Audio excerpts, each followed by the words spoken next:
Podcast is intended for mature audiences. The views and opinions expressed are those of the panelists and do not reflect in any way those of the podcast partners, sponsors, or affiliates. Enjoy. Hi, this is Michael Buffer, and you're listening to the Voice of the People. Let's get ready for Boxing Voice. Every day I'm hustling, hustling, hustling, hustling, hustling, hustling, hustling, hustling, hustling, hustling, hustling. Every day I'm hustling, every day I'm hustling, every day I'm hustling, every day I'm hustling, every day I'm hustling, every day I'm hustling, every day I'm hustling, every day I'm hustling. 12 years. I never expected it to turn out like this. TheBoxingVoice.com. Shout out to the community, man. I appreciate y'all. What's happening, people? Info Joe, Los Angeles, in the building. Adrian, the problem wrong, the man from the frozen tundra. Keem, straight out of Florida. Liz Lowe, Decatur, Georgia. You already know what it is. It's the Queen, Martha K, Detroit, stand up. David Maldonado, New York City.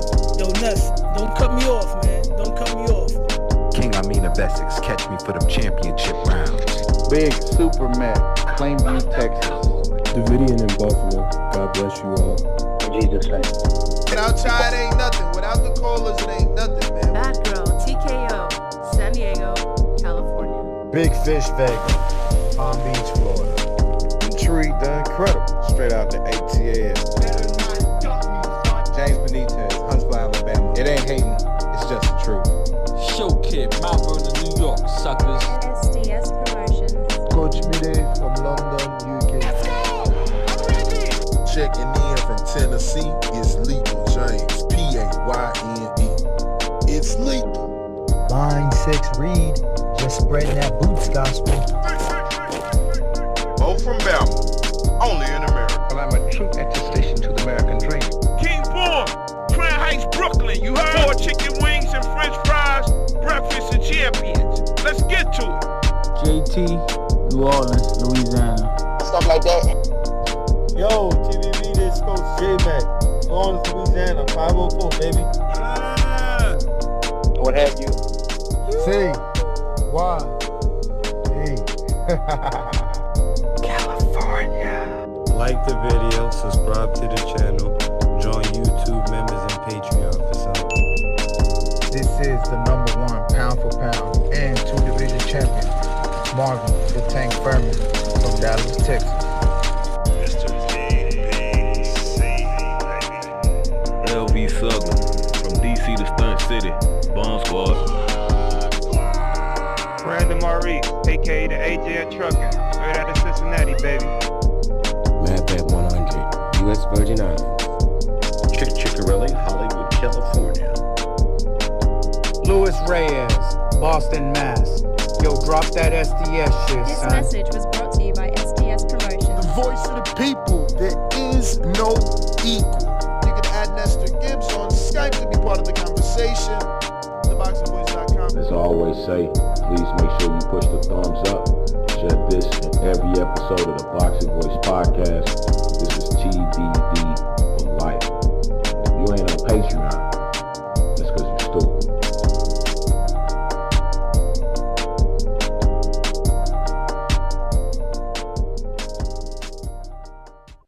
What up, what up, what up, what up? Good morning, ladies and gentlemen. Welcome back to another edition of the Boxing Voice Radio. I am your host, Nestor Gibbs, Solo Dolo, Scarface, No Manolo.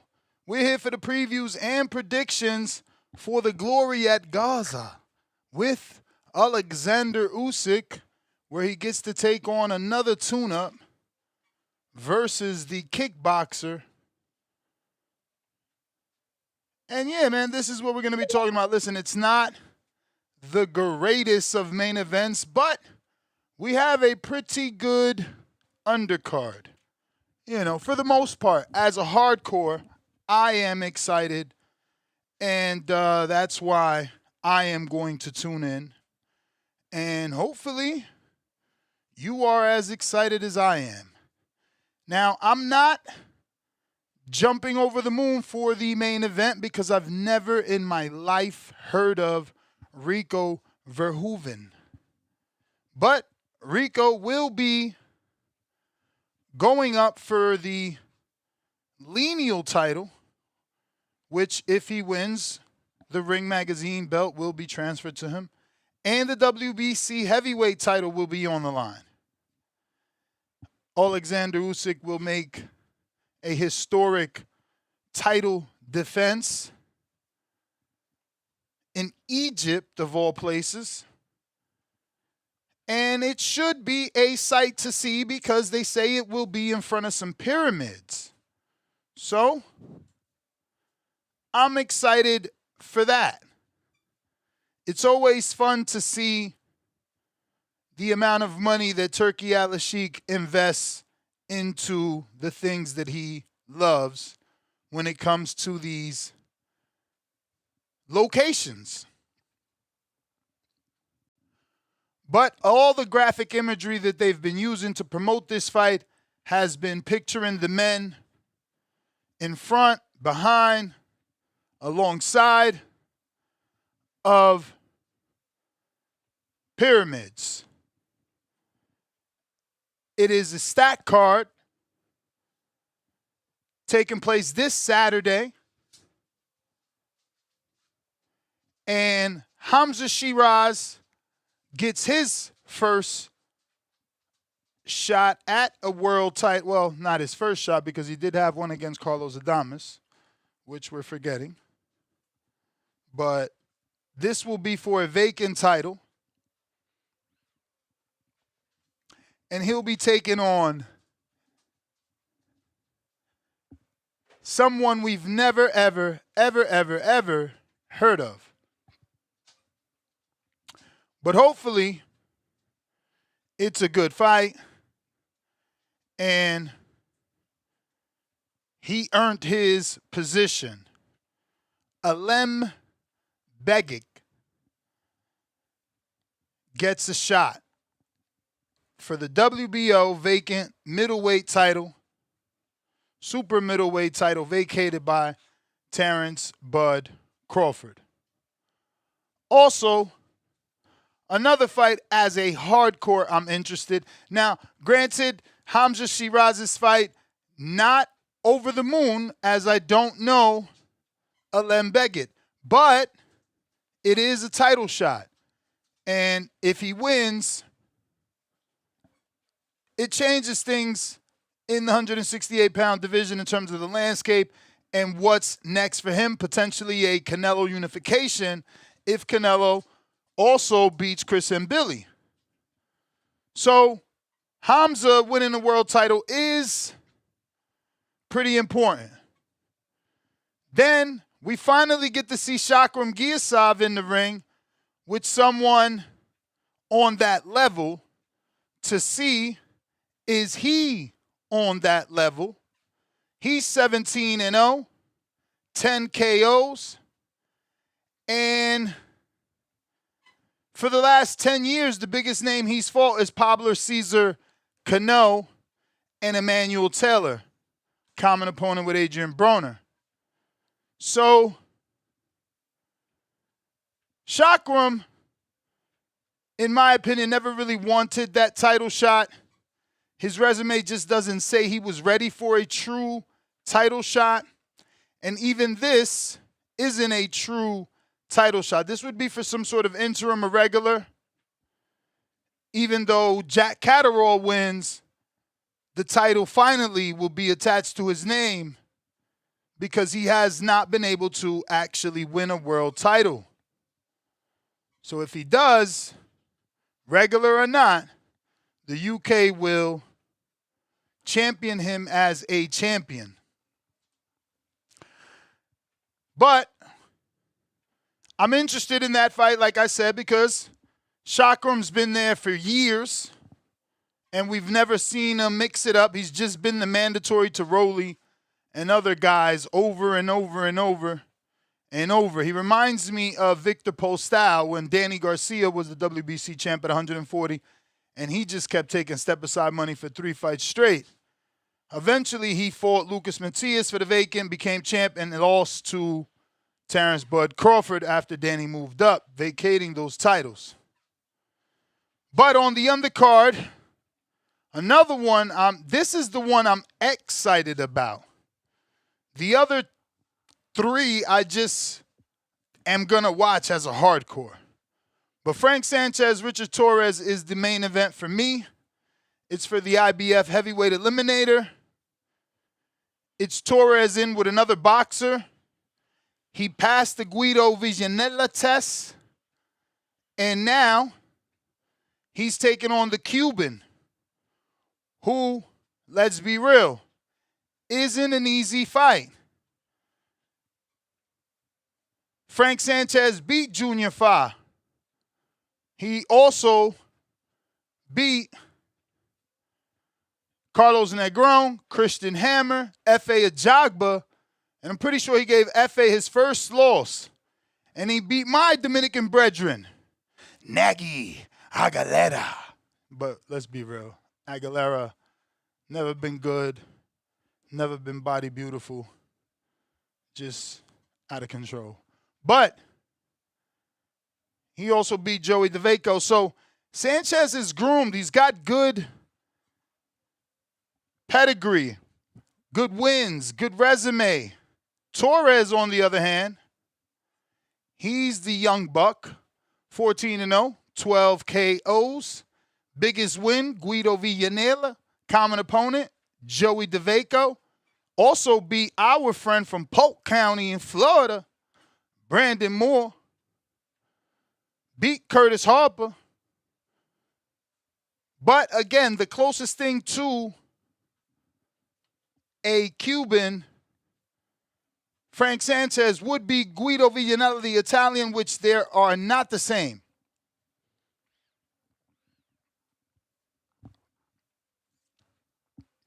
So it's going to be interesting to see how Torres handles it. And if he does, the sky is the limit, in my opinion. I believe this is the beginning of Top Rank taking the leash off. If he wins, they continue to put him in these types of fights we want and care about. If he loses, the rebuild begins. Because he's only 14-0. It's not a big deal to suffer a loss, especially at the hands of a Cuban like Frank Sanchez. So, outside of that, it gets nasty. And boy, do I mean nasty. I mean, who are they? I don't know. Where'd they come from? Don't know that either. But I plan on taking a look at, maybe depending on how my day frees up, the Daniel Lappin fight, only because he's 6'6" at cruiserweight. That kind of intrigues me. It's clear he'll move up to heavyweight. So he's Ukrainian. Why not keep an eye on him since he's there? Outside of that, I'm not rushing to get home to watch that. That could truly be a playback as I get up very early, smoke a J in office, and watch that if I even remember. But for the hardcores, that's about it. It's a 4-fight card for us. We're going to watch Usyk because he's the A side. We're going to watch Hamzah because once he belts up, he probably fights Canelo next. We're going to watch Shakram and Jack Catterall because we've invested into Jack Catterall, and Shakram's just been there. His name has just always been mentioned. We just never really seen him fight, especially not anybody on that level. And then obviously the true hardcore main event, Richard Torres Jr. stepping up to the plate, taking on Frank Sanchez, who's very much avoided. and Torres took it. Torres also wants Atama, banana, potato, tomato. We got somebody who wants to fucking fight him from America. So back your American and hope he looks good enough to actually fight him. But phone lines are open. I'm going to go ahead and get this Zoom rocking and rolling. Landline rocking and rolling. For those that want to call in, you know the normal ways. Discord, X Spaces, Zoom, landline, all here. Previews and predictions. This weekend's fights. If you're interested, call in. If not, thank God it's Friday. Finesse. And yeah, man, on to the next one. Because I understand not everybody's going to watch this, but I am a hardcore. This is the only thing I fucking love. So, we have to talk about it. And, you know, we're going to treat it like the biggest fight of the weekend. Live fight chat, previews and predictions, weekend recap, Monday morning, what the freak is next? No different. So do your homework. Watch the fights. Join me on all those future episodes because we're going to be watching this one for sure. I am. On my community page, I have a poll. Who steals the show in Giza? Usyk dominates 61%. Sheeraz gets belt 8%. Torres breaks through 14%. Catterall finally wins title 16%. You can vote on the community page here on YouTube and on our live show on YouTube. Simple question, who wins Usyk versus Verhoeven? 61% believe Usyk will score the KO. Verhoeven for the upset 11%, a draw 1%, and Usyk by unanimous decision 27%. Cliff in Connecticut, what it do? First caller of the day with the echo and the playback, which is the same that thing. echo is just the shitty ass Dre beats. I don't know, they got good sound, but they're not really good for talking. I hear you. Man, this shit is some hardcore shit, yo. And it's weird though, because I remember, like, I think it was a week or two ago, I was like, yeah, Nuss, you don't come on, you know, and do a lot. I mean, I was saying something, and you was like, you don't give everybody everything your attention. And I was like, but I thought you was a hardcore, and you was like, but nah, everybody not gonna get a stream out of me. But yeah, but I don't know. Usyk was undisputed twice, so he's worth watching. Hamzah Definitely. is gonna fight Canelo, fought Adames, beat Berlanga. He's worth watching. Torres hopefully lives up to his words, beats Sanchez, fights Atama. He's worth watching. You know? Is this pay-per-view? I don't know. I bet you it is, because they've been robbing us, yo. I don't care what you say. You just pay for that package, so you don't even know how much they've been robbing us. I'm with you, but yeah, you're right. I paid for the package, so that shit is never here nor there for me. Yeah, it's a big problem for me. I felt like last year, like when I got into boxing, these mediocre things wasn't fucking paying. Yeah, they probably charging for this though, because you know, just where they hosting it, they gotta make a makeshift fucking building and all that shit. You know how it go. Yeah, that's the main reason why I'm watching it. That shit should probably look like something really beautiful, and you know, so like you get to see the pyramids and people actually like fighting there. that's dope. So I definitely want to see how it looks. Are we gonna get the shot of the pyramids in the background? How are they gonna do the entrances? Like, is this gonna be better than Times Square, or is it not gonna be successful? That's more of what I'm watching it for, because I think that Usyk is I wonder if he's gonna play around with the dude, or is he gonna like really give him his full effort, or is they gonna like spar? Like, I don't know what to think about it, and I don't really care about it. But unless Usyk got upset, I just don't see it being really like interesting.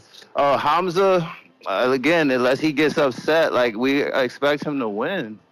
And what I want to see the most is, who's this Giyasov guy y'all been talking about? Is he good? Is he a player? I never seen him fight, and if I did see him on undercard, I don't remember who he was.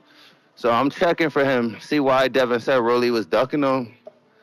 Like, what's up? Because if he is anybody decent, right, or good, he should beat Catterall. Catterall is not. He's average. He's like a B. I think Barbosa beat Catterall. Catterall, he not all that. I think, like, even when he fought Regis, it was competitive until late in the fight. Like, I'm not big on Catterall. So see what this Giyasov guy does. And Richard Torres, man, I see why you want to see that fight, but I don't know, man. Richard ain't nobody special. I don't think he's gonna be no super good heavyweight. Like, I don't care if Sanchez upsets him. I don't give a fuck. I do want to watch the fight. They're both interested enough to watch, but I'm not really focused on Richard Torres' long-term career. I don't see what y'all see. I don't know why he's even being pushed. Like, I don't see it, bro. I think he throws looping shots. There's not much skill behind him. Not my type of guy, man. Not my type of guy. But I will watch the fight. That's my call. Might be a short Friday. Unless y'all change the subject. All right. Well, if we must, I do have this, which is, damn. That's crazy. I have never been slapped and not did nothing. That was a real slap. That wasn't a Caleb Plant Canelo slap. First of all, look at Clarissa's face and the hand placement perfectly. I mean, she didn't just get fingers. She got whole. I mean, look, it made Alicia jump. She's in the air. She's levitating right now like David Blaine. It's crazy. I can't believe it. This is exactly what we were looking for. This angle. I hope it's not AI. If that's AI, because this is an action shot. I don't think AI could have done this. It would have been a lot clearer. The quality would have been so much better. That looks tremendously real. I don't know. I got that from Keem. I doubt he's giving me AI shit, knowing I might fuck around and show it on the show. Fuck you up, Keem. I'm almost in your weight class. Keep playing. Punch, talk, boxing. Nah, Keem hit me with a right when I was like 50 pounds heavier. Imagine that. Old ass fuck around, go down. Top of the morning. What up? What it do? Not interested in this fight at all, bro. Usyk fighting a kickboxer. I'm not interested. The only one I am looking forward to watching is Richard Torres and Sanchez. That's the only good bout on this damn card. But nah, I'm excited for I can't wait till the end of next month, bro. June 27th, we're gonna have a new unified champ at 154. And the new, I can't wait, bro. Boots gonna beat the shit out of Zayas. That's the only card that's worth talking about till next month, bro. Boots is an up-and-coming star.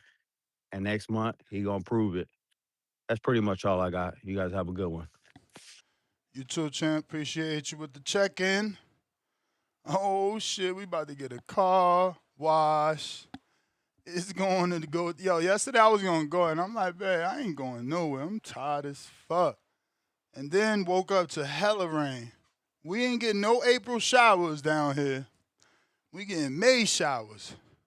Supposed to be April showers bring the May flowers. That was the nursery rhyme I grew up on.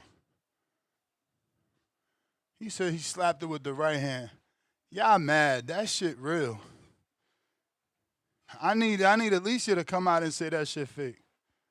That shit look true TV. Hey, Ness, come back to me, please. Suleiman, what up? What's up, Nesta? What's up, Nesta? Yeah, man, so I'm happy that Hamzah Sheeraz finally gets the opportunity to become the WNBA 168-pound champion. All he got to do is beat this opponent. You see that these other guys were not saying they were not ready for that fight because Diego Pacheco was given an opportunity. He didn't want it. The top 5 guys from WBO just the rankings were clean. Nobody wanted to fight. So I'm happy that Hamzah was placed in that right position to become the WBA 168-pound champion, possibly the new face of 168 pounds. He has a draw on his resume, no defeats. So I hope he could capitalize on that big Berlanga win and become an effective champion at that division. He's a big guy, real big guy. I don't think Canelo's going to be too enthusiastic to be in the ring with a guy of that dimensions. You know what I'm saying? So then the 168-pound division has changed drastically to like bigger men. These guys are really heavyweights and cruiserweights and bridgerweights. I think they just found a way to boil down to 168-pound division, and that's a way for them to attain new championships. And that division is hot. You know what I'm saying? It gives you an opportunity to build there. So I guess that's what they're doing. But Canelo, I could see Canelo, in my opinion, doing the Miguel Cotto style.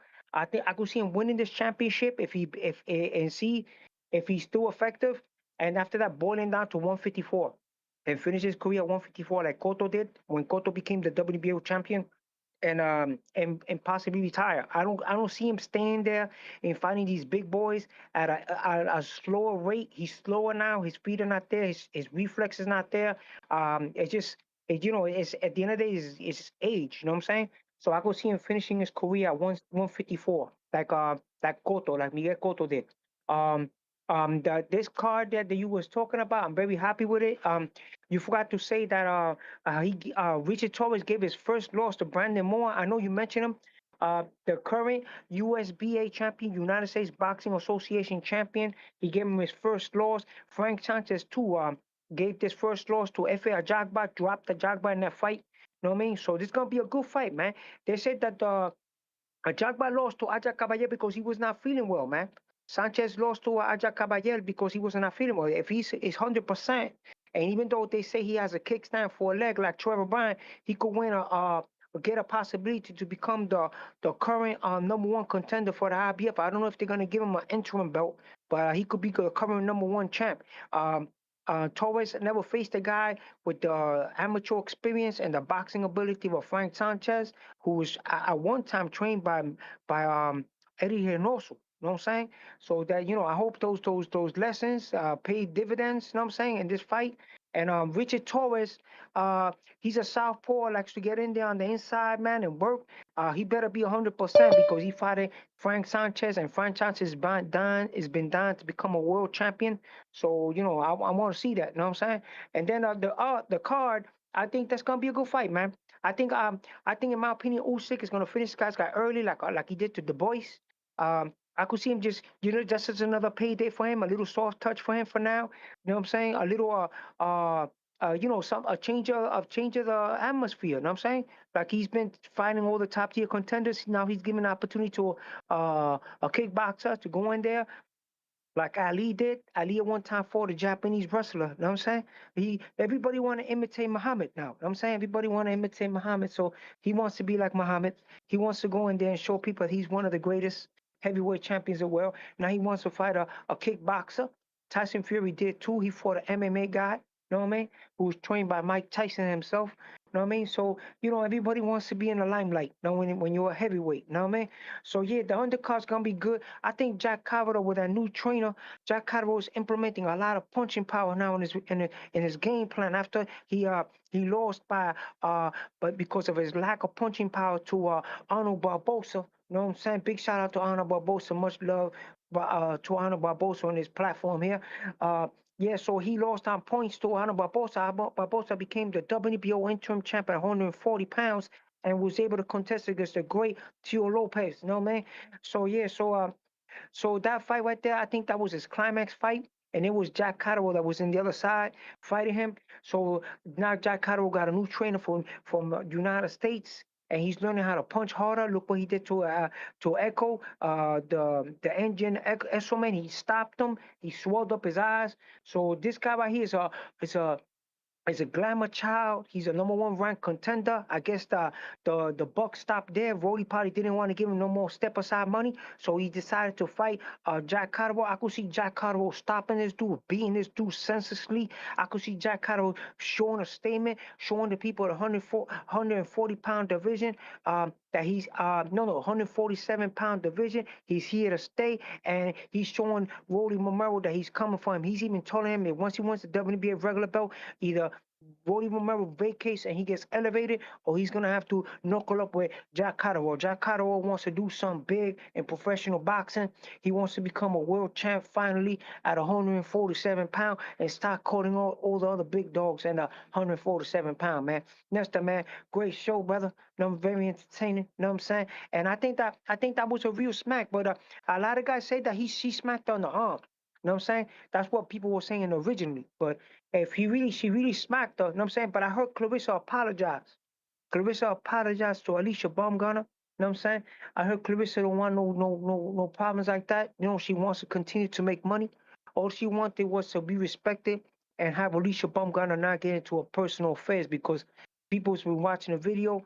Alicia was way out of control. You know what I'm saying? I hope that little altercation teaches a lesson and is a learning curve for both of them to be professional and conduct themselves in a proper manner in professional boxing, because the youth is watching and the youth wants to move on to bigger and better things like themselves. Thank you very much, sir.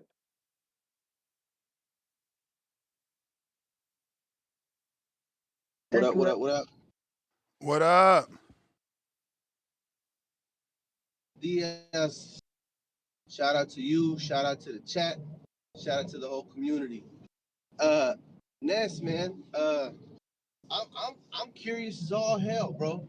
So don't Suleiman shoot the link to the to Ness so he can show it. I want to see her apologize, man. I'm just curious, I'm curious. That was on the social media. She's saying that she did a thing that she apologized to her, bro. She said she apologized. So her Twitter or what? Bro. I don't know. I seen it that she's apologizing to Clarissa. She used to Netflix to MVP. She's apologizing. I guess first of all, to tell you the truth, bro, the guy that should have got in between there should have been Papoose, bro. Papoose should have not allowed his girl to get into that altercation, man. I don't see why. I just don't see it. You know what I mean? What's the emotional support, man? Yeah. So I agree. That's your woman. You out of control. He was right there. He down for that shit. He should have stopped this girl, bro. He should have stopped this girl. He down with that though. He like that shit.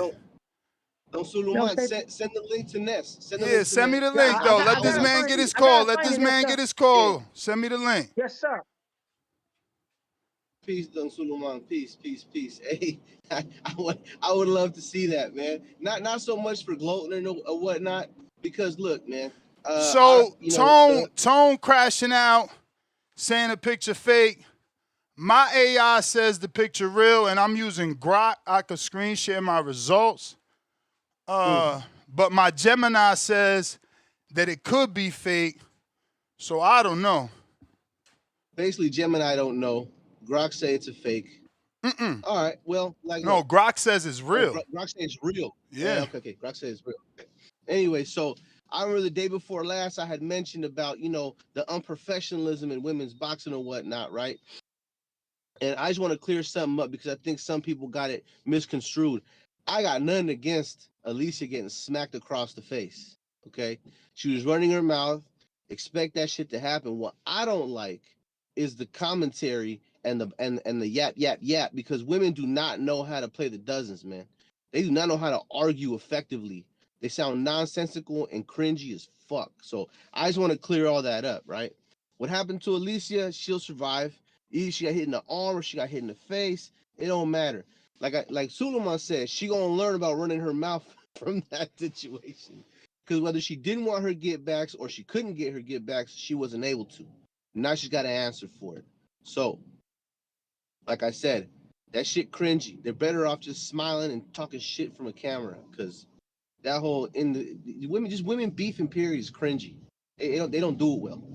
They don't do it well. Anyways, I am super curious about this Verhoeven guy. Well, you know what? Fuck that. I'm not gonna lie, bro. Listen, I can't play this up, man. You know, this guy's a fucking kickboxer. You know, there ain't no late starts in boxing, man. I think Usyk. Wait. How big is Verhoeven? Verhoeven, whatever his name is. I will have to check, but I seen him on IG. He looks big. He's just slender. He's gonna have to be very fast and. So he's like a slim. Yeah, he's slim, but he's in shape. He's in real good shape. So he's like a smaller, in shape version of. I'm gonna Tyson. try and pull it up. You said what? All right, because is he like a slimmer, shorter version of Tyson Fury? I mean, I can't say that because I ain't seen him fight. But body-wise, not he's style, way slimmer. Way slimmer than Tyson. So I think Usyk destroys him, man, because he already got the formula. He's already got the formula. Make cut angles, cut to the outside of that lead arm, do work there. He can lead with his left hand. I mean, I don't know why. And listen, I don't know if Usyk wanted to. I don't think Usyk wanted to fight him. I just think this is the only option he had for a paycheck. I don't know if Turkey was able to find a heavyweight that was worthy in his eyes, I guess. This dude got 2.3 million followers on top of that, Lord. Who is he? Man, I'm telling you, there's a lot of shit we don't know here in the United States, bro. We live in a bubble. I didn't know. Hey, man, they put cricket on TV. Who the fuck knew? You know what I mean? So, look, he's in decent shape, but it's all muscle, too. Motherfucker chest, meaty. But, and his abs. Goddamn, his abs thick. But we never seen him fight. He's in shape, though, for sure. Yeah. Don't strike me as a heavyweight shape, but he's fucking lean. You mean he might be on like a cruiser side, almost shaped like Deontay? I don't know. He's strange, bro. Them muscles crazy. Look, someone even said that. That's not as muscular as at Glory. Okay, so he was bigger in the past, man. What the fuck, though? Look at those abs, though. That ab in the chest, the separation and the depth is crazy, bro. All right, Ness. Pause, my guy. Pause. Whatever, man. When you comfortable with your sexuality, you ain't got to worry about that. No, I was trying to get my call off. Look, man, maybe those Turkish peptides is different. Got motherfuckers' body shaped different, but like I said. Then they say he weighed 275. Get the fuck out of here, Lord. No. He about to be my new favorite fighter. Lord have Ness. Cut it out. Bro, if that's 275, he's a fucking animal in the gym. He lasts 5 rounds with Usyk. I think he won a moral fucking victory. I mean, there's no. Oh yeah, bro. His last fight was fucking 269. That's crazy. God, damn. Damn. And you say he's slim? Bro, he's in fucking phenomenal shape to be 275. Holy shit, I never seen that. I don't know. Telling you. Bro, I mean, because Vlad was like 6'6". He was 245, and he was in amazing shape.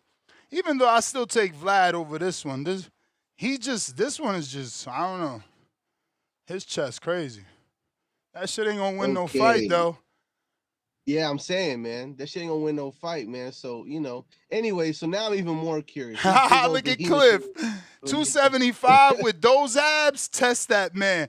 I'm telling you, them abs look crazy. It's like a fucking, he got a fucking, a crevice. It's, man, that shit crazy. They might have to test him, bro. They might have to test him. The muscle is just too separated. It's just too defined, bro. That shit, I mean, it does look natural because he's not super duper grainy and dry. Like, he looks natural. But goddamn, it's crazy. He's muscular. Hey, you know, sometimes, you know, I ain't gonna talk. Sometimes these people be dehydrating to take photo shoots. I'm just saying. I'm not hating. I'm just saying. Anyways, what was my call about? Fuck, I forgot the whole shit, man. I walked back my little bullshit about Alicia and Clarissa, and then I was gonna say so. Oh, Richard Torres. I'm really curious to see how Richard Torres does against Sanchez, right? And shout out to Richard, man, Tulari's finest. I think he's from Tulare County up north, up here in California. I really want to see what's cracking with him. He got a gas tank, but I don't know if he got the technique to deal with Sanchez, you know. And who else fighting this? Hamzah Sheeraz, right? Yeah. Vacant title. Alem Begic. Oh, Lord, that might be a mess. Hey, but who knows, man? We've been duped before, you know? I don't know what Alem's been up to, or I don't know who he is or anything, but I guess I'll tap in, man. You know, yeah, whatever. It is what it is. You know, I'm not very excited about the fight, but, you know, to the community, man, let's get some calls in here. And now that we know that Usyk is fighting the mountain of muscle, maybe we got some more content, some more shit to talk, some more things to research, man. I don't know why they put a kickboxer in there. I mean, they might be giving this guy his last paycheck. You know what I mean? He might be ready to retire, you know. And whatever, man. That's my call, man. Peace out. All right. I don't know why they do it. Why they do it. Don't make no sense. El Bandido channel, member for 11 months on the prospect level. Damn. Bomb and Clarissa got scrapped now. Got a scrap now. And then Tone with the $2 hate. Pause, gang. That's the problem. Maybe y'all need to start looking at other men and realizing your body looks like dog shit and you got some goals to strive for. Because y'all staring at these women, that's why y'all transforming into them with them titties and that ass y'all carrying. All that extra weight on your chest, on your hips, and on your ass. So maybe you need to change what you looking at, champ. Because you looking pretty round, like the women do. You feel me? Shout out to Verhoeven, boy. I'll give up Tone's left leg for that chest. Yo, what do you think about Brian Norman Jr. and Ronnie Shields? What do you think about that? It's too early to assess, bro. One fight. I mean, at least we seen the dominant jab. Yo, Ness, you ain't even, that shit went right over your head. Remember when you was talking about pairs to fucking Clay? That's what he asked you to stop talking about it. You said, yo, men start turning into pairs. He was like, yo, what do you think about Brian Norman Jr. and Ronnie Shields? That shit is hilarious. Toby clipped that shit. He played that shit all the time. That shit is crazy. He need to clip his chest. Oh, damn. All right, Tone, man. You got to give him a comeback, man. You can't come back. That's why I keep telling these niggas. That's why I said, like, why would you do this repeatedly? It's like, nigga, look at my body, look at your body. What the fuck are we talking about here? Like, this shit is stupidity to me. Oh, man. Nah, I mean, I ain't gonna hold you, man. I know I need to get in better shape. You know, I always said, I can't be short and fat. It got to be one of the fucking other. You know what I'm saying? I'm not like fucking 6'3" like Biggie Smalls was or some shit. You know what I mean? I can't pull that off. So I hear you, bro. I definitely hear you. But what do you call onto the topic? This Pyramids of Giza, this Gods of Egypt fight card, where they got all these white dudes dressed up like Egyptians and shit. The Rico Verhoeven dude, I don't know a lot about, and I keep saying I want to research it, but I don't know. I don't be feeling like I care enough to really sit there and watch him kick fight. But from what I understand, he's a real tough dude.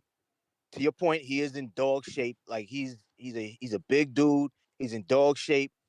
I know that I forget the name. I don't know the name of the style of martial arts that he does, but I know that he was explaining how they do full contact without gloves, like when they fight. So like when they professionally fight, or when they just in the gym, it's all body, no head. Like you could punch everybody, you could punch in the body, kick in the body. You can't punch in the face, but you can kick to the face, which I think that's wild. Like I'd rather take a punch to the face than a kick, but he said that's the style that they do. So I'm thinking a guy that's taking kicks to the face, getting beat up on the body. I know that that's not boxing, but it could maybe present a little bit of a challenge for Usyk. You know what I mean? Because Usyk ain't just sleeping motherfuckers.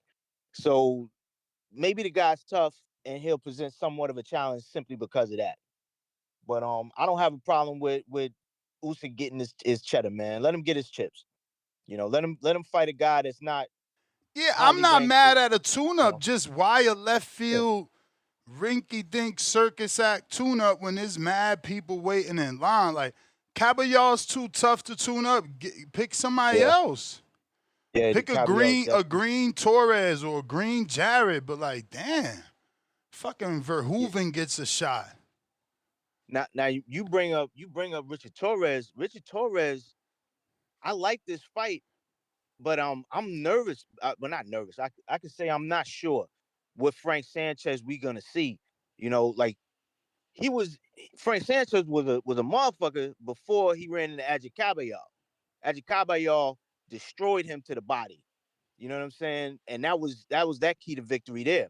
Now with Richard Torres is not a body shot guy. He's the dude that wants to take your head off. And I give him his props for the kind of pressure that he brings, the angles that he brings, the fact that he's a faster heavyweight, he's smaller than a lot of these guys, so he can move around the ring pretty much at will. But the one thing I do notice is that as much as he's punching, it's accumulative, and he gets stoppages. I think he only dropped Brandon Moore once when he fought him. You know what I'm saying? And he was a smaller heavyweight. Like they put him in there with him, thinking, yeah, smaller heavyweight, he'll probably knock him out because you want to see the American heavyweight get that nice knockout.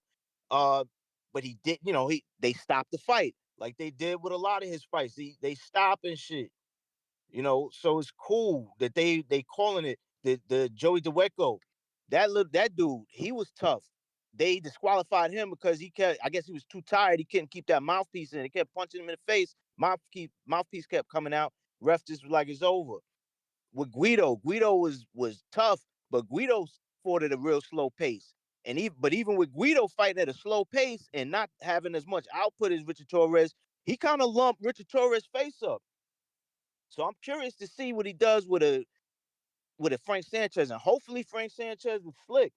I don't know how slick he is. I know he just had that 6-rounder in a gym in Tijuana or something, and he stopped the guy in 3 rounds, which is cool. But I don't know. I don't know what we're gonna get there. It's like I'm leaning Richard Torres because I'm thinking that knee might not that the problems with that knee might show up during the fight.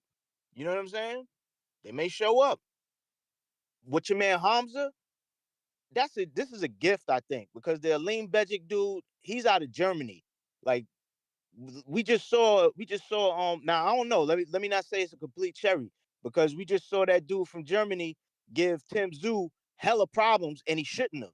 You know what I'm saying? Because he was a guy we didn't know, fought a bunch of dudes we didn't know, and he didn't look great fighting some of those dudes, because I watched some of those fights. He didn't look that good. But this Alem Begic dude is another dude from Germany. He might have, he might present a little bit of an issue, but it's supposed to be a cherry for Hamzah so he can get the WBO vacant belt, not the WBA, the WBO. I heard what Suleiman said earlier was for the WBA. Yeah, we just watched Jaime Munguia snatch that WBA off of Resendiz on the David card with what's his name? So no, it's not for the WBA, it's for the WBO.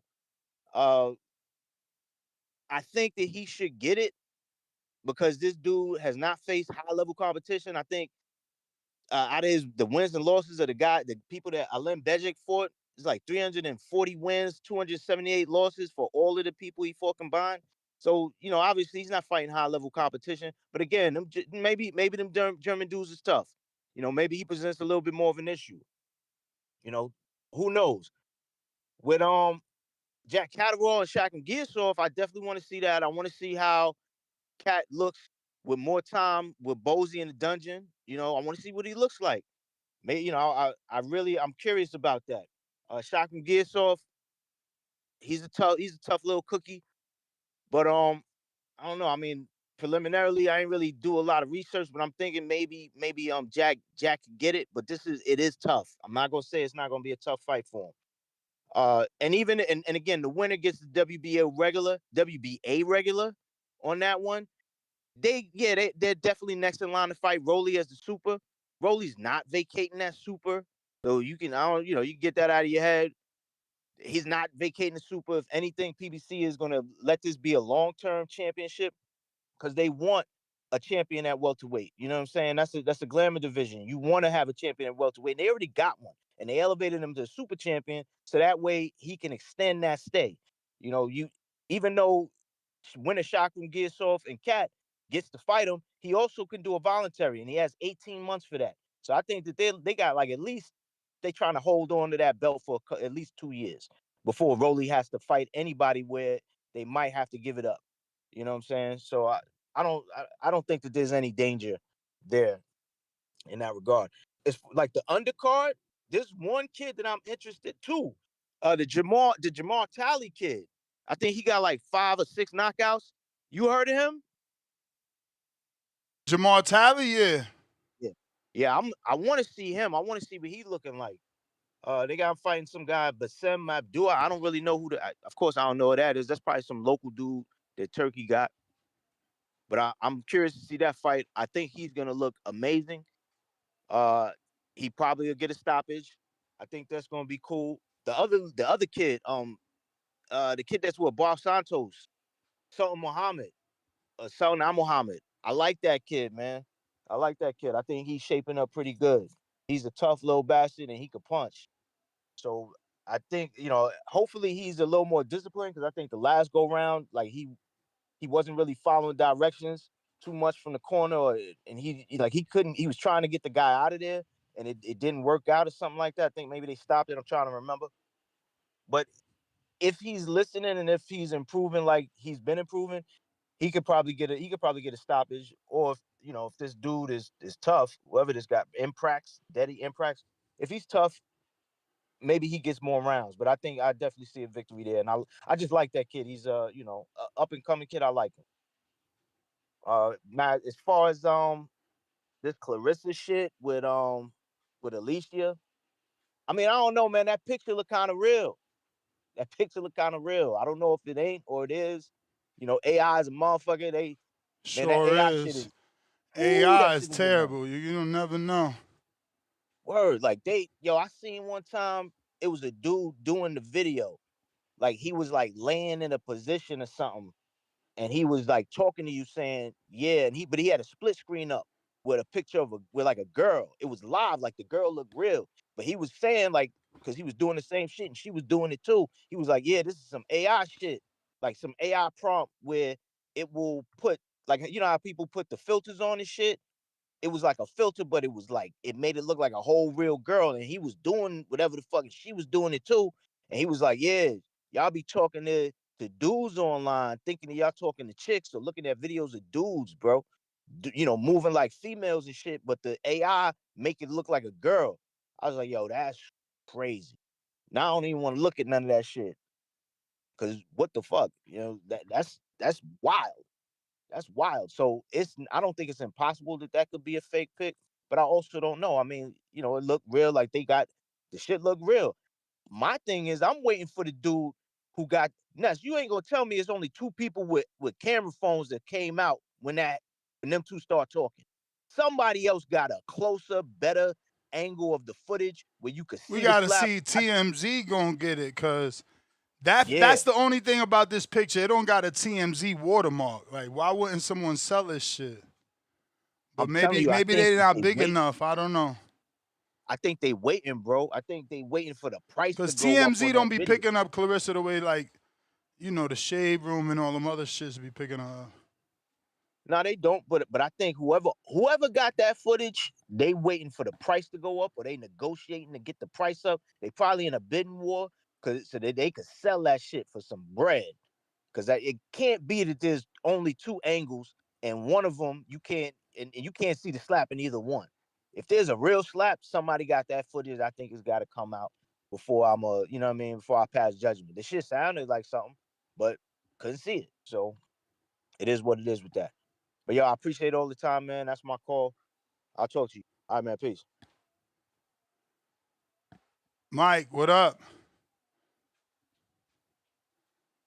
Boxing boys. What's good? What's good with it? What's good with it, Nestor Gibbs? Same shit, different day. You let the last caller ramble about boxing. Yeah, he did. About boxing. He did. Hey, you keep saying you and your man Price talk about each other. Y'all starting to get me scared. Hold on now, Brian. Bro, I don't call and talk about Price. You just brought that nigga name up. I don't call and talk about that nigga. You feel me? He called and talk about me yesterday too, didn't he? Oh, he did. You didn't say nothing to that nigga. You should. Why you call and talk about this nigga? I did say that. I'm like, damn, bro. That's all you do is call and talk about me. He think about me, bro. And when you look at his calls, every time he calls, he just try to talk shit about people, bro. That's the nigga that don't talk no fucking boxing. Now let's get on what I was talking about. You keep saying it's Friday, bro. Today Thursday. You know that, right? Oh, every day's Friday when you in fucking dog shape. When you can fucking take your shirt off and walk on the beach with no shirt. Every day is Friday. When you fucking 47 and you can flex on them. Every day is Friday. Yeah. Hey, I heard one of these earlier callers that said some shit like we only got boots fight to look forward to the next couple of months. Bro, next week. You tripping. We got the shocking fucking Raven Ford next week, bro. We lit. Stop playing with us. What else I want to say? Richard Torres, who is his trainer? Bo Mac. Yes, sir. No doubt. No doubt. You already know what the fuck going on. Y'all about to see a whole new fucking fighter this weekend. Believe that. Believe that. And that video, that picture, that's AI like a motherfucker. So you telling me they got a picture, but they ain't got the video in that same angle? We can't see that? Or somebody was right on time, they took that perfect picture right when she slapped her? No, bro, that shit fake. That's AI like a motherfucker. Yeah, I just seen a video after the game, after the Cavs got their ass beat by the Knicks the other day. I seen an AI video when they was walking back in the back room and Donovan Mitchell started fighting James Harden. I seen that shit. I'm like, man, and it looked, of course, it's fake, though, but it looked like it could be real. Faked in a motherfucker. I seen an AI video where Crawford beat Canelo, and then he went in the back of the locker room and started making out with Angel Reese.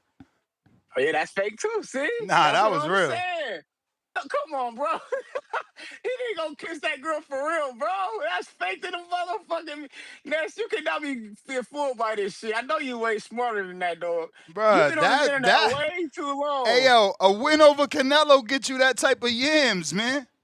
Bro, his fucking girl is, come on, that shit look. Bro, when you that rich, your girl let you do you, man. She understands shit, alright. Shit, nigga, your girl gonna put you on that shit, nigga. You be paying for 18 years, however old your kid is, nigga. You gotta act right, boy. You know how that shit go, man. You can't. Hell, Ness, don't be fooled by the internet. I'm trying to expose this shit every day to y'all niggas. I know. We gotta keep it going though. We gonna buy into this shit. Let them think that we full. Fuck it. Let us keep selling this shit. Hold on, man. What's some shit that popped off the other day though? Next thing is, What's that? hold on. Well, I got a couple things before I get to that. Where that nigga? Where Clay been, man? Clay ain't been here for a while. Where he been at? Bro, We everybody got their disrespecting. own channel and brand to build. So, they pop in, talk Oh, some okay. boxing, but everybody got a channel and they brand. Your boy, all right, but your boy Johnny from the Hangout Spot dropped the M-bomb the other day, I heard. I don't know, Him but and somebody got into it. Him and somebody. he Puerto Rican, Puerto No, Rican. he'll get no. Puerto No, Ricans no, been no, doing no, no, not in no, no, no, Omaha, no, but in the no, tri-state no, area, no, Puerto Ricans no, been no, doing no, that. no. We don't do none of that Oh shit, Johnny. shit, Johnny, we don't do none of that shit, Johnny. Johnny, we don't do none of that shit. You bro! don't Puerto ever in Ricans your is life. black as you. What are you talking about? What? Man, don't ever disrespect me like that. Black Oh as me, man, you nigga. don't I'm know black your as they history. get. You don't know I'm your black as they history, get, champ. bro. Bro. I'm black as they get, my nigga. I'm Alright, darker than Terrence Crawford, nigga. You alright. know what I'm saying? They don't get no blacker than me, dog. You know what I'm talking about? I want shade from oil, my nigga. I'm an oil spill ass nigga. I'm black. Love it. Black is beautiful. Black don't crack unless you smoke that shit, Nesta Gibbs. Y'all know what the fuck going on, y'all. Y'all know what the fuck is going on. It's fucking Thursday. It's a good day to be alive. May 21st. Hope everybody thriving, grinding, doing what they supposed to be fucking doing. Two-Tone, the superstar. Hope you listening in the gym, getting it in. This nigga Nesbeck pretty much just said you got a BBL. Hopefully you working and twerking and making it do what it do. Two-Tone, the motherfucking superstar. BBL is Get you some crazy. cardio, too. Just don't get on that steel stepper. You know what I'm talking about? Do what you gotta do. It's Two-Tone. Get some burpees in. Hop in the sauna. Go do some hot yoga. You know what I'm talking about? Put the soda down. You know what the fuck going on, baby? Don't worry. And what I tell you, listen, when things in doubt and you feel like nothing's going your way, and you're down and out, and you need a prayer and a helping hand. And you're down to your last motherfucking penny, your last dime. Don't worry. Don't forget. Don't panic. Because guess what? Help is on the way. Next again, keep doing your motherfucking thing. Enjoy your fucking day. If there ain't no callers, get out of here. Go watch the vet. Drop the top. Go hit the beach. Go show those guns. Go show what Let's them go. peptides talking about. Let's Keep doing your go. motherfucking thing, my boy. Yes, Let's sir. go. Yo, the funny thing is, I had doubt, man. I said, damn, I ain't gonna make my birthday goal line. Nah, we on an 11-day stretch. 10 now. We closing in. Sean, what up?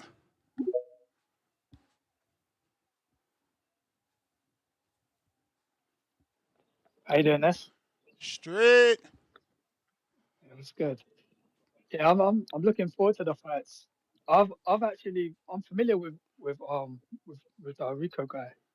Yeah, Oh, he gets yeah? most of his knockouts, but yeah, he gets most of his knockouts with leg shots. I think he does Thai boxing more than even though he's a kickboxing champion, but his style is So more wait, you Thai based. watched him kickbox? Yeah, he gets most I of his need the stoppages story by behind leg that. What shots. the fuck made you turn on kickboxing? Yeah, I always did martial arts myself, and so I'm always into that. And my dad, he loves kickboxing as well, so he's been telling me about him for a little while. He's been champion for like 10 years. He's not new. He's been around the block for a while. And that brings me to my point, Les. I put £20 on him for the knockout and get back. Yeah, good odds, £380 back. But I think he can do it. I think we might have an upset in store. So yeah, I'm hoping he can pull it off because he's not bad with his hands either. He's got decent power. He's listed at 6'5", but I think he's more 6'4" though. But yeah, I think Usyk is sleeping on him and he might get himself knocked out in Egypt. That's what I'm hoping for. And I love Turkey Alex Sheik's originality in Egypt. I also wanted him to continue his project with the Alcatraz as well. I thought that was a great idea. People wasn't too happy with it, but Yeah, I didn't mind I it. think I it's was excited to see how it would play out.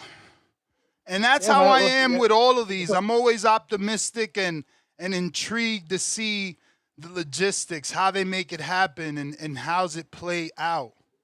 Like, you know, Alcatraz was interesting because, you know, you gotta everything you need for the event, you gotta bring it on a boat. So would they just get a massive ship, or would they come with a bunch of little boats? I think it would be a ship, man. But yeah, but is that canal deep enough to sustain a ship? You know, fucking parking there and offloading. I mean, it's just so much to consider. That's why I said, to me, it was always intriguing.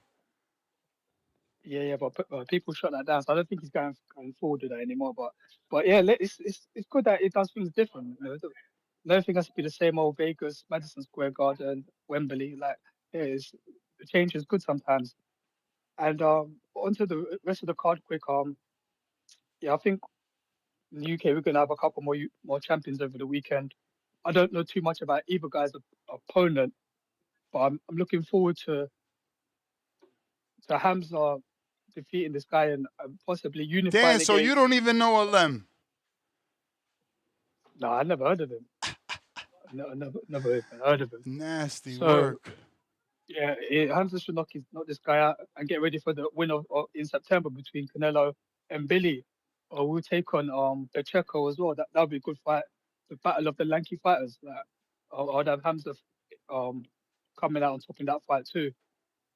And with the WBA as well, I think they're going to continue just having two champions. Out of all the organizations, I think they're the most greediest ones out of them all. So, yeah, I think we're going to continue having two WBA champions, and Catterall is going to be the one that has to fight with the mandatory as well. Rolly just sits there, does nothing for like 2-3 years. And yeah, and onto the heavyweights, I think Sanchez is going to beat. No, sorry, Torres is going to beat Sanchez. How old is Sanchez now? Because I know he's Cuban, and usually they're a bit older than they're listed sometimes. Yeah, but I don't how know. old is I he, mean, we could tell you what he's listed at, which isn't on BoxRec, so we'll have to check again on Google. Yeah. But I think he's probably 35. 33, 1992, 6'4". Okay. Yeah, well, I've got Torres going right through him, and we here in the UK we welcome the challenge between Frank Sanchez and Moses Itama. I think Moses will stop Torres. But yeah, let's see what happens on the weekend first. And lastly, I agree with Suleiman. Yeah, Papu should have stepped in there as well. Like, I mean, they're outnumbered as well. That could have been really bad. That could have been like a Tiger Johnson situation. You're in enemy territory. It's like you paid your own ticket. It's like in a way, what are you even doing there as well? Because they don't even like you and you don't like them. So why are you even there? Yeah, and it's just bad. So I think if you can't control your woman, you shouldn't be walking with her like that, in my opinion. Because because look at it now. They can't go to none of those type of events again. So it didn't work out too well. But yeah, that's what I got, Ness. Take it easy. All right. Is Frank Sanchez still with Reynoso? I don't know.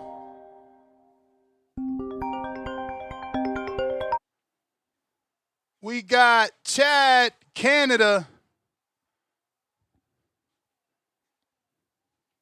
Hey, Ness, you got me? Yeah. Was that your phone ringing? It was. I see. Someone coming on the show or no? No, we're good. Don't worry. Who's the caller before Mike? Was that Big Money? Big money. Before Mike? Yes. Yeah, thought so. Yeah, I don't know, Mike. Like coming on and cutting down his call when all he was doing was giving his picks, talking about the weekend. Like, that's what the show is for, bro. And what bothers me even more is you don't even have anything, any counterpoints to make or anything to really even say. Like, I don't know what your angle is to come on here and like all I gotta say is whoever picked Mike as caller of the year, you're getting reaping what you sow now, right? Like that's who you wanted for caller of the year. Now you got to listen to him and his king counters, 6-8 minutes about talking about nothing, talking about absolutely nothing. Is that what this show's supposed to be about? I don't know. Is that entertainment? Not for me. Anyway, money, don't change a thing, man. I love your takes, love your calls, and that's to me what I want more from with the show. I don't know. It seemed like a couple weeks ago, um, I heard a couple calls in a row. People were kind of talking about how the show has been missing callers, like regular callers weren't calling, and people were trying to say like, where are the callers? We need like more serious minded boxing takes. We need more boxing takes. So I don't know. I don't know. Anyway, about the weekend though, uh, I really like the idea that Usyk might return down to cruiser, and I know that idea has been like they've thrown cold water all over it.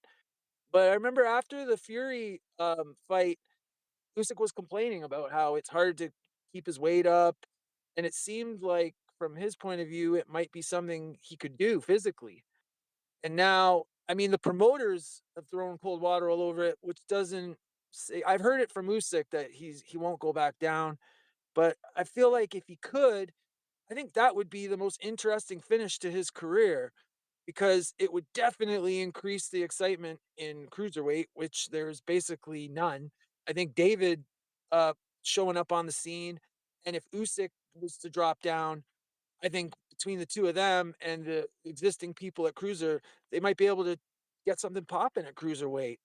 Um, as far as Torres, he's a small heavyweight, and that's what Bridgerweight's supposed to be for. Like everyone's decided they don't want like a super heavyweight category, but obviously no one's going to Bridger. Like, when's the last time there was a Bridgerweight fight? Like, I can't even think about one right now. I I can't even think about the last time I heard about one. Probably like 2-3 years ago. Like, I don't even know. Like, are there regular Bridgerweight fights happening that we just aren't hearing about? Like, even in like lower ranked fighters? I Do you never ever hear hear of a about? Bridgerweight fight. Me neither. So no one's doing it. The money and then from a promoter's point of view, to put Usyk down to cruiser, well, there's better money at heavyweight to keep him at heavyweight, right? Even like against a guy like this, the kickboxing guy. Well, in Asia, kickbox Muay Thai is like huge, huge, and that's a population of over 1 billion people, huge there. So from a global point of view, I think putting Usyk in with him is probably a really smart move, money wise, strategically. Same way they've brought MMA guys over. Can he beat Usyk? I don't know anything about him. I don't know anything about this guy at all. I don't follow it at all. But I'm not surprised because you got Turkey now. I mean, the whole thing is really global now, and so where Americans are in the dark, the rest of the world might not be. And I think hopefully it'll produce a good fight. It sound like the British guy that called in sounded pretty good to me. He's got hands and he's huge. So Usyk might have his hands full. I don't know. We'll see. He hasn't been in the ring in a bit. We'll see what happens. When was Usyk's last fight? It was Dubois, right? So how long ago was the Dubois fight? Let me check. I got it pulled up. Sorry. No, I I just got it yeah. pulled up. You got it? Yeah, because I Yeah. can't even think. I Can't even just think. got Has to it go been a back to year? the event. Hold on. But Usyk's last and fight with who? was it Dubois? Dubois? I Oh, think it was yeah. Dubois, That right? was July last year. July. Yeah, 19th. last year. So approaching a year. That's not too bad, but still, I don't know.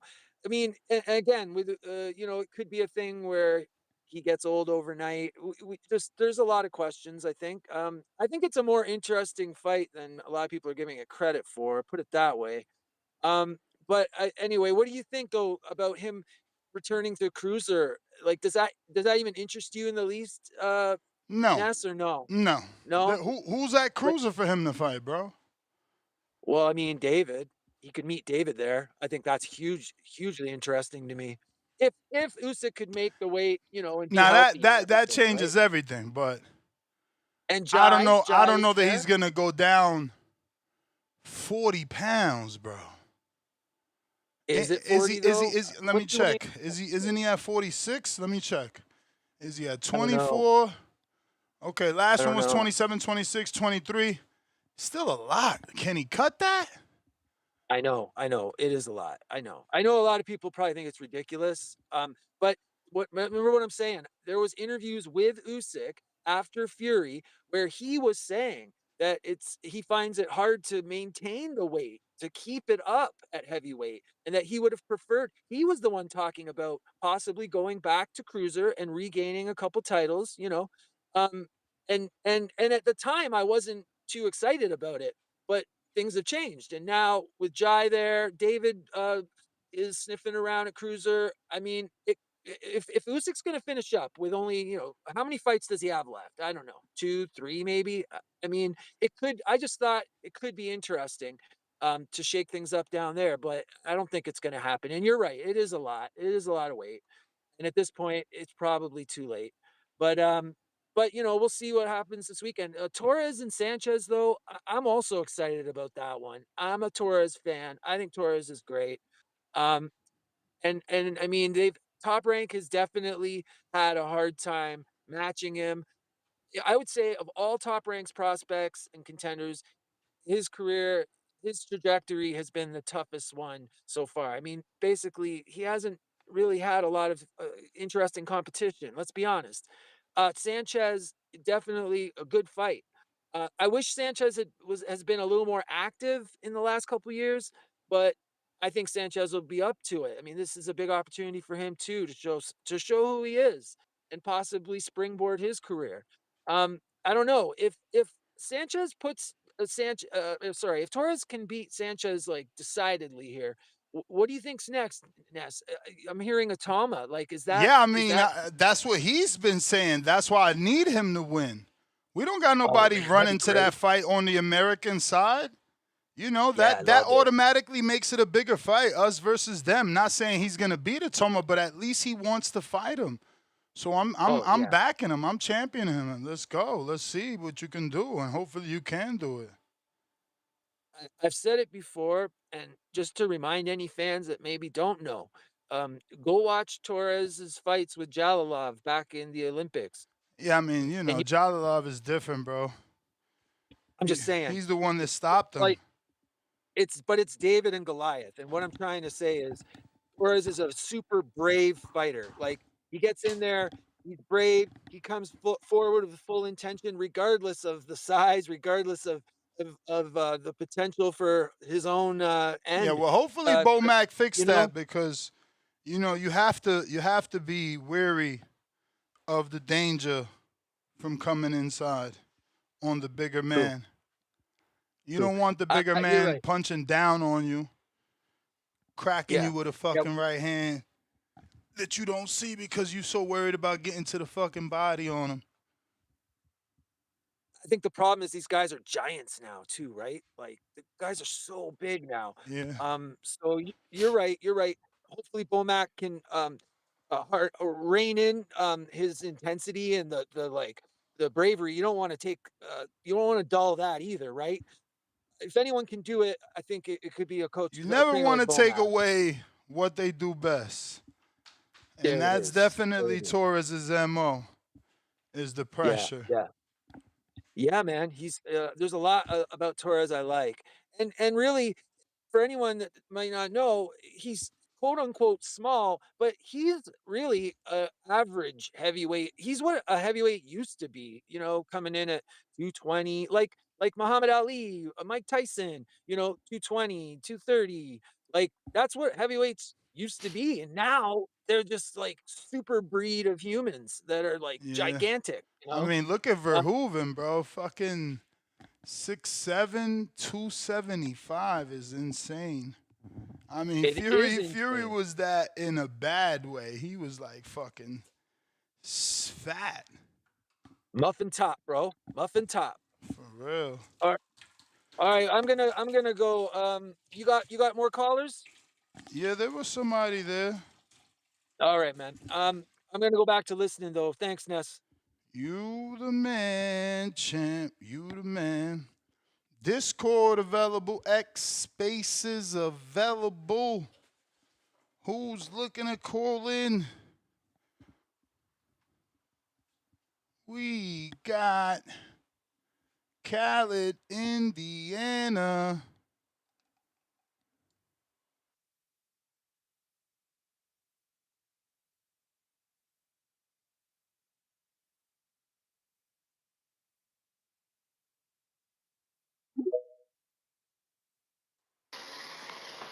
Yo, Ness.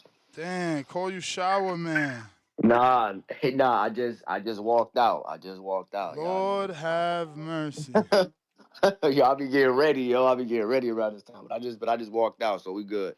Hey, yo, real quick, I just want to highlight what Chad was saying. Chad always give great calls and shit like that. But I do want to echo some of them sentiments about, you know what I'm saying? Niggas do be calling in with they shit, bro. Let's just keep the shit boxing. This shit be weird on here sometimes, bro. Like, niggas get weird on this bitch. But as far as the fights, yo, this is probably one of the better undercards we done had on the year. You know what I'm saying? So, do want to see what Richard Torres is looking like. I haven't seen Better too is a much of it. ridiculous word. I'm sorry. It's a decent undercard. Better? The fuck? Nah, I said, I mean, like name wise, probably like I'm. So I'm thinking. Yeah, but Like one of Sheeraz in a one-way fight. Come. Who else in a one-way Jack. fight? Catterall. Well, He's in. We don't know what he in because we don't know what the fuck is Giyasov. Right. And, Torres and Frank Sanchez. That's Torres, really what you that's get the on 50-50. undercard. Yeah, that's the one that I care about. That's the one. Yeah, Outside of I mean those that, are the ones you really get. Those are the ones you kind of get, like, cause then like Usyk, we don't even know what that is. What's been your favorite undercard so far this year? Oh Like, man, I'm you thinking. crazy? I don't fucking remember them shits. That's what I'm saying. So But it's like, I do. It would have to be the Devin one because he was on the undercard. He was the co-main. So that right that was there. last year. That was last year. Oh, so you saying this About year? this year. What was on the this year. Shakur one? Oh, you know what? That was decent because that had Shushu. That had Gerald. Damn, but that shit had Gerald Shusha Miller. versus that fucking regular Castro. fight. No, Castro. He got knocked out. Then you had Keyshawn and a Jermaine Ortiz. That was a good little scrap. And then you had Gerald Miller. Yeah, that was a good little undercard. I think that even Ryan Garcia had like Ryan Garcia not lost Richard to Hitchens because we had Gary Antoine on that scrap. We had the other 168 pound on there who ended up stopping Buddy. So had we had Richard to Hitchens and a Duarte, that one would have been pretty good too. And we had Frank and Nair Albright. That was a good undercard too. So yeah, that was a good undercard too. All right, yeah, you're right. And then maybe wasn't David. Wasn't it Keyshawn and Ortiz? Yeah, that was on there too. That was on there too. Yeah, shit. David shit was decent too. David had on Cinco de Mayo. Yeah, okay. All right, let me chill. Cause I keep naming them like all the ones that was decent. So yeah, that was fair. Okay, cool. But yeah, man. I mean, I kind of spoke on it already, bro. You know what I'm saying? You know, just want to see what guys is looking like. You know, I want to see what Hamzah looking like. You know, he fucking with Andy Lee. I want to see if motherfuckers getting better. This might be his second or third fight at 168. I want to see how he growing into the new weight class. Got to see what Frank looking like with Bomac. I don't know, Ness. Like when you said so, like Torres not trying to come in on these bigger heavyweights. I do think he need to get in there. When I look at like historically with like smaller. Yeah, he got to get guys, in, but he got to be careful because that's how you get Yeah. tagged is on the way in. They know the smaller man trying to cut the distance and get on the inside. Okay. Yeah, okay, I got you. All right, well, yeah, okay, all right, that makes sense. He gotta be in there catching punches, moving his head with his jab, calculated. You know what I'm saying? Feints and shit like that. It's really and I think Bomac and them have him right. You know, Bernie and them know what they're doing over there. They're gonna have him moving his head, catching shots. You know, working on his defense, his footwork. You know what I'm saying? With a jab, once you in there, stay up in there, and then like work, and then having work on the inside. You got to and tie up though, still, cause them heavyweights you can't just let a nigga land 3 shots on you. Tie him up, boom, boom, tie his big ass up. Shit, fuck that. So yeah, Ness, man, looking forward to the scraps this weekend. And yeah, man, you know what I'm saying? Like my man Chad say, bro, keep this shit boxing. Motherfuckers be calling here, don't be saying nothing about no boxing. No boxing whatsoever. I just want to talk boxing on the boxing voice. Not now if niggas veer off on some off topic shit, cause I know sometimes that happen, them shits be cool, but sometimes they be like, yo, motherfuckers ain't said one thing on the topic, one thing on boxing, just said nothing. Like, bro, what are you watching the scraps? But yeah, Ness, I appreciate you, bro. You have an excellent day. All right.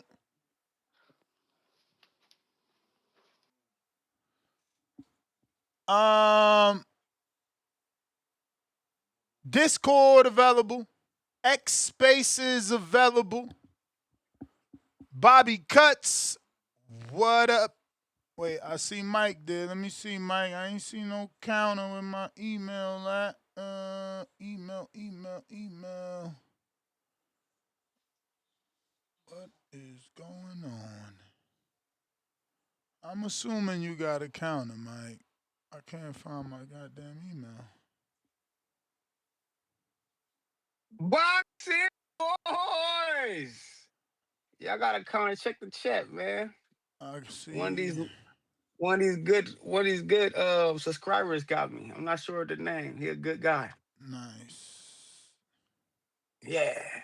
Did somebody say my name again, Nash? Mike, you know you're getting on the bell because you only calling to respond because you type. Man, I'm just asking. I'm asking, bro. Hey, Yeah, Nash. somebody said, 2 people said you don't talk boxing. Hey, Nash. It's me, Chad, again. Who was that caller for Mike? He had a good call. Why would Mike talk about his call? I didn't say nothing bad about that guy call. I just said he was rambling. You said he was talking boxing. Yeah, he was. Now he was doing this fucking thing. Did I say that? Yes or no? Yep. That's all I said. So, Chad, listen to the call, bro. Shut the fuck up and listen. I gave him a whole. I just said one thing and say he did a good call. Then I talked about the other shit I talked about. What the hell you talking about, my G? Mind your business and listen. You just want to get here and give your 2 cents. You sound like a voice recording that you're leaving to your kid, that you about to leave and go away and you ain't gonna never come back again, Chad. Shut your ass up. It's a boxing voice, man. I'm gonna let this show go on. The fuck I'm gonna try and disrespect, but damn, stop saying my fucking name. If you don't like my call, just silence that motherfucker, turn it down, and come back when I'm gone. The fuck wrong with y'all, man? Still boxing voice. Ness, keep doing your fucking thing, my G. We gonna get up out of here and get back to this motherfucking gig, because we got shit to do. Once again, keep doing your fucking thing, my dog. You the man, Bobby Cuts. Man, y'all always call me when I be high as fuck. It's always my turn. You know, with Usyk and Rico, man, that's about to be a classic, dog. This is the first time the active kickboxing champion is going against the active boxing champion at heavyweight. You know what I'm saying? So this is a big deal. This is a big fight. We about to see. We about to see the difference between can a kickboxer come to boxing and beat the champion. Of course, you know the answer is no.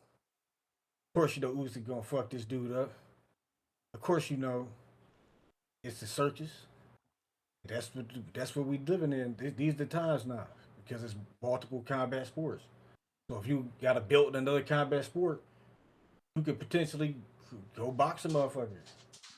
You know what I'm saying? Or if you just because you got a name in another sport.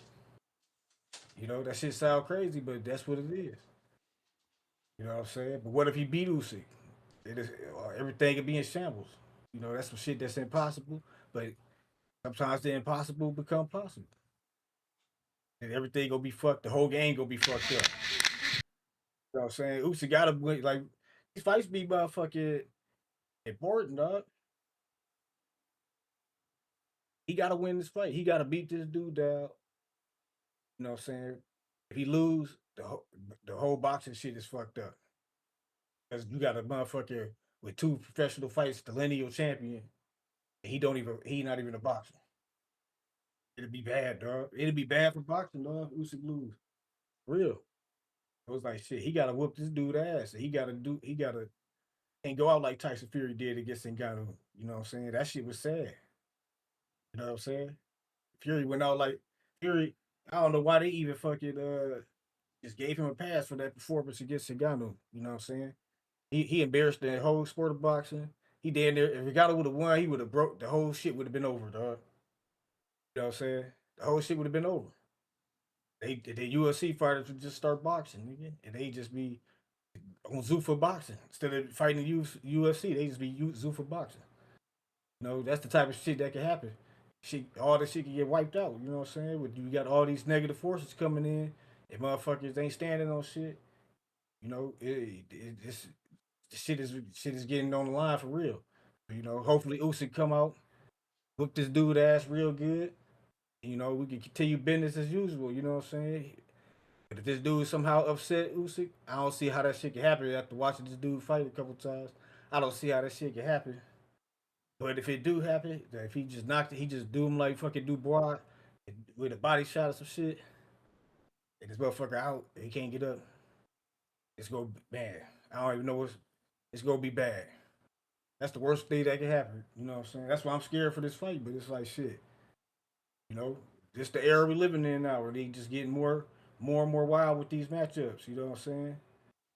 You know, Ryan Garcia already ducked the kickboxer that fought Manny Pacquiao. You know what I'm saying? Because Oscar probably was like, "Fuck that, I ain't about to have it." But if you lose to this motherfucker, he ain't let him take the fight. That was a good move by Oscar because it was nothing. It's like you got nothing to gain with these fucking circuits. You keep playing around with these kickboxers, you gonna bump into one that can actually box for real. And he was just a kickboxer. You know what I'm saying? Because a lot of boxers is kickboxers. Or that a lot of people that was like Chris Algieri was like undefeated in kickboxing. Not that shit Van Heeren do. Not that he did American kickboxing. That's the way you wear the pants. You know what I'm saying? And it's like a karate. It's like karate in boxing more than the Muay Thai type of kickboxing. But that shit was invented by Benny the Jet, who is the greatest American martial artist. He was like 200-0, and he fought in open weight motherfucking matches. And he created kickboxing. He created the term kickboxing. You know what I'm saying?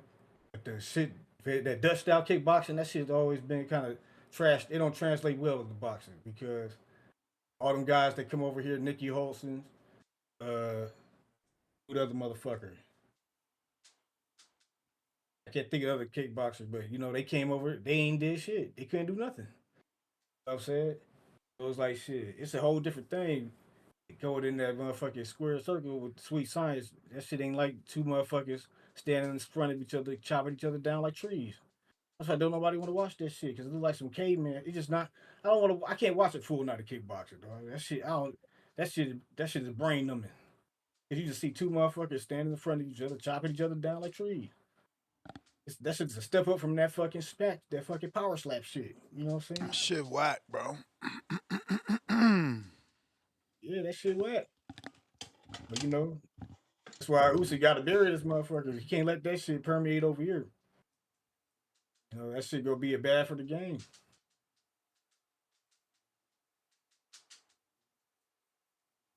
All right, champ. Let me get to the next caller. Trilosophy. What up?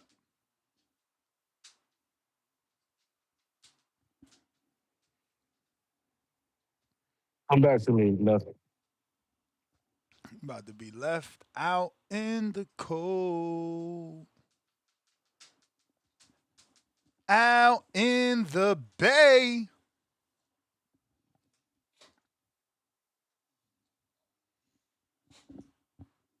Yo, what's up, Bay Area? What Oh up? man, um, I definitely think Usyk better take this fight seriously. Um, don't take it for um, you know, or it would be another Fury kind of fight where he get dropped and you know people gonna be thinking the dude is another monster. But yeah, man, I think the only fight I'm looking forward to is Sanchez fight. I think that's gonna be a good fight. I definitely think Torres is gonna win. You know, Torres is not much of a body puncher. Well, Al, first couple of fights he got body. I'm sorry to go off topic here, but you feel me? You know, you got your book now, so you can't fight July. Nah, cause I be week before that Enough I be in said. Oregon. Enough said. Yeah, the week Enough before that I said. be in Oregon. Cause Family reunion. somebody called you out, but Who called me they out? said they could do it in September. They said let you be the first fight on the revenge tour. Who called me out? The dude that lost to K Banger, he said he won't fuck you up since you think K Banger's so easy. I didn't say he was easy. I say he wasn't a monster. But I can beat him. I bet you I beat him. Show him how You gonna much be K bust Bang. him up. Show him how much K Bang is not really a monster like you say he is. And the man ain't got skill. You know, I'm not saying the man got skill. You can see the skills. But Monks is a whole nother beast. Bro, they calling him the David Benavidez of your division. That sound like cat wolf ticket. Al, you a good talker, man. You a good talker. Good. My bad. Yeah, man. Yeah, man. So I definitely think him and Bowman is gonna be good because Crawford's a good body puncher. You see everybody who comes out of that boxing gym, they like to go to the body, become body snatchers. You know, I think Richard Torres is gonna be another one of those body snatchers. You can see the power. Snatch the Um, body. you can see that he moves as a big man. He's not a slow big man at all. You know, he might be short, but he's definitely quick on the toes. So, yeah, man, I definitely think he's gonna be getting in there and going straight to that body of Sanchez. You know, so I'm gonna say it's gonna be a stoppage 8 Torres. But yeah, man, let me get back to work. Good show. Back to work you go. Discord available. X Spaces available. Brandon, what up? Yo, Nuss, what's up, brother? How you feeling? Chilling. You had me laughing earlier when you said every day's Friday when you in shape, man. You know Hell yeah. They don't know. They think I'm mad. Motherfucker, it's sunny as hell. what? I would take this What shirt is it for off the and the pairs? top off. What is it for the pair? Is it every day like Tuesday if you a pair? Because it ain't Friday every I day for the don't know what pairs. it's like to go to Golden Corral every day. Yeah, I wonder. I guess for the pairs is every day is Monday for a pair, but yeah, You every gotta day is ask Friday them when you buffet are sharp. niggas that shit. I don't be at the buffet a day. Yeah, I feel you on that. But as far as this undercard goes, I thought the undercard was solid, but you said something that I wanted to ask you about. You said you feel like Hamzah Sheeraz is in a one-sided fight. Why? Because we don't know. Have you seen this cat fight, the German? Or we just assuming because this is a name we don't know that this is a one-sided fight? That's exactly it, bro. Who the fuck is this dude? We don't know this dude. But whenever, okay, let's And, take that and logic right nobody there. knows him. Like, not even Vega knows him. Like, right? Like, And agree. And I agree with it's you. Let's not take like, that logic. he gonna be some secret. So That's whenever All right, let's take that logic because I agree with you. I'm not here to disagree with you. Whenever Zuffa and other people say let's do away with the sanctioning bodies, these are cases in point to where we don't fucking need sanctioning bodies. Why is this guy that nobody knows, nobody's ever heard of, about to fight for a vacant title against Hamzah Sheeraz? Why is the sanctioning body put this guy in position to fight for a vacant? So whenever niggas is They crying don't. about That's how why one belt got stripped. This the WBC. We already know how they roll, though. Like, us as hardcores, I get it. You supposed to do this. You supposed to call them out. But we as hardcores know this how they roll. They want a piece of every check. and again, I'm not disagreeing. I'm just saying whenever Zuffa saying let's do away with the sanctioning bodies, I'm all for it because this is the shit sanctioning bodies do. They put a nigga we've never heard of in a fight for a vacant title, whereas a nigga like Ozzy Iglesias ain't fighting for a vacant. But this nigga is though.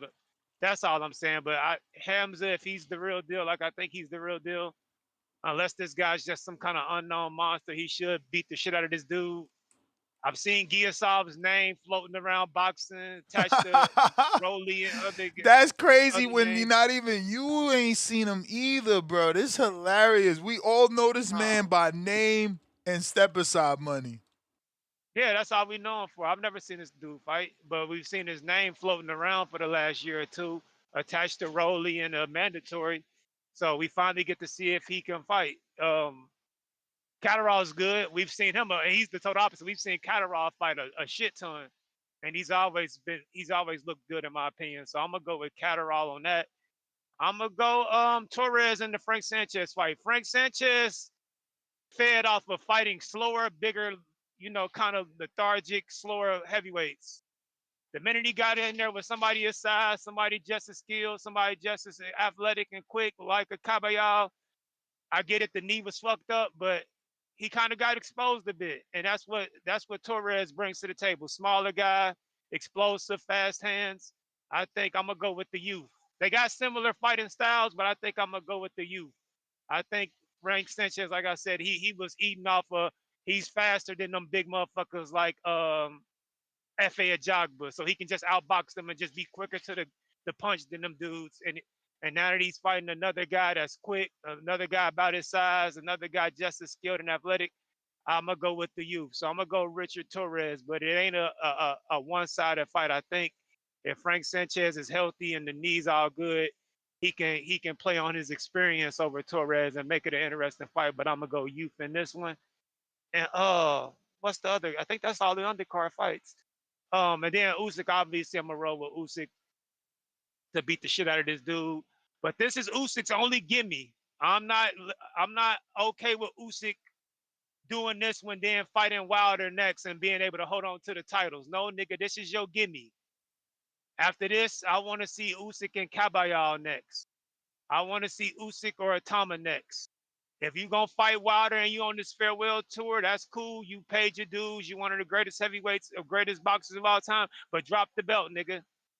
Drop the belt. You ain't about to keep giving me these farewell gimmies, but we got niggas holding the interim title waiting on their shot who are more deserving than these niggas you're fighting. So Usyk, this should give me, big showcase in Egypt somewhere in a pyramid. That's pretty dope. It's gonna be a nice little spectacle. But after this, get back to fighting the real deals. So that's my opinion on that. But yeah, other than that, man, yeah, I think it's a solid undercard. It's got some names we all know. I'm gonna let you get some other callers. Ness. Keep on sharking, brother. Text him and Huff at all times. I'm out.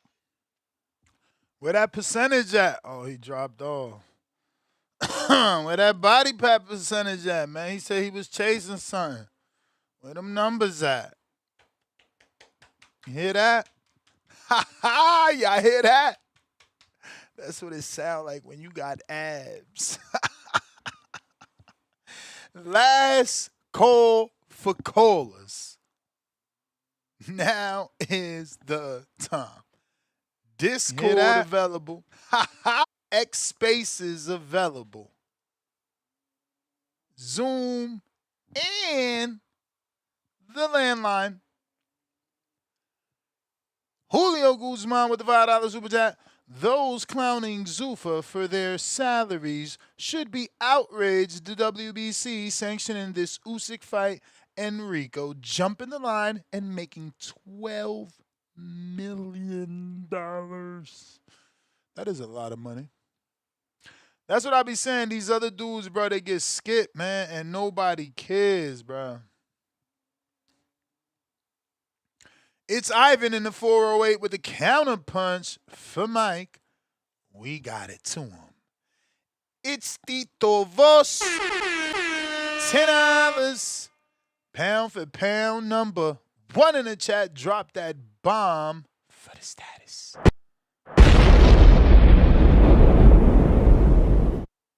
Off topic, did Oscar deny the Garcia Ben fight, a.k.a. PD Pandemonium yesterday? I don't know.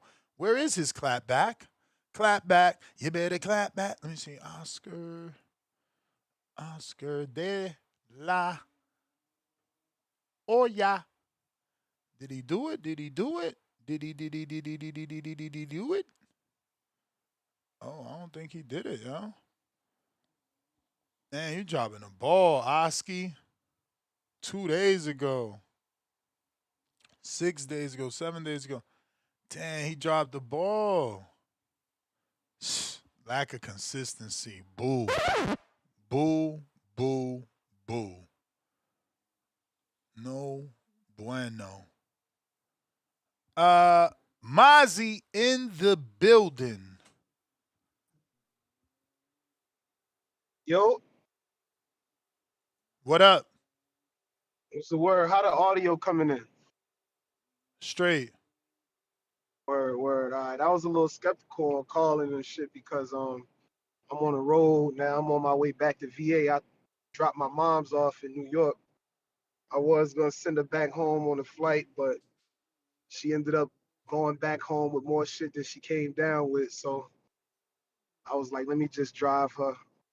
I got on the road last night, made it to New York about 4 in the morning. Took a couple hours of sleep. Now I'm on the turnpike, about to cross into Delaware. But yeah, man. I still got another 4 hours on the road, man, and nobody calling in. Crazy. I'm like, damn. I had it all planned out. I'm like, yeah, I'm gonna leave around 8:30. So 9 o'clock, TBV come on. That shit gonna get me through the ride. Now niggas don't want to call. You know what I mean? But hey, it is what it is, man. You know what I mean? I like the undercard. Dude was like, it's one of the better cards of the undercards of the year. I get what he was saying. It's, you know, it might be a little for the Sheeraz fight, it might be one-sided, but you know, when he fought Adames, that was at 160, right? And people said that, you know, Adames, a lot of people had Adames winning. A lot of people felt like, you know, the fix was in on that fight. And I think Sheeraz's, you know, his excuse for his performance was that, you know, he needed to move up. So he went up to 68. You know, he disposed of Berlanga. But there's this stigma out that Berlanga is lacking skill. I mean, we seen him get frustrated in the step-up fight and bite somebody. You know what I mean? So this guy that he's fighting on this card is like, you know, if he's really if he really liked that, you know what I mean, and he had his comfortable weight, he should dispose of this dude. So that's what I'm looking for. I want to see him come and knock this dude out. So, you know what I mean, I got my eyes on that. I want to see if he knock him out. It shouldn't go far into the fight, man. He need to just get in there and just trash this dude. You know what I'm saying? And if he doesn't, then, you know, maybe we got some questions about him. So we'll see. I think Giyasov is gonna lose to Catterall. I think Catterall gonna, you know, kind of cruise his way to a decision on that. We don't really know, like you said earlier, we don't know what Giyasov is or what he really looked like. You know what I mean? So I'm gonna take Catterall a decision. I don't know if it's even worth anything on the books. I ain't even checked the books for none of these fights. I like what else was on that card? Who else was on that card, Ness? We was just talking about it. On Usyk? Yeah. Torres Sanchez, Sanchez, Shakram Catterall, Hamzah Begic, and Torres. Yeah, Torres. That's what I ain't touch on. The Torres. Yeah. So, um, yeah, man. Damn, that's gonna be real interesting because in his last fight he cleaned it up a little bit. You know, Torres fights is usually like 3 seconds of rumbling and then clinch, 3 seconds of rumbling and then tackling, 3 seconds of rumbling and then clinching. I think they cleaned it up a little bit in this last fight. You gotta do it, you know. I guess that comes with the, you know, the matchmaking, man, because he's the definition of just a come forward fighter, man, and just come through swinging. You know what I mean? And it's hard for him to put it together.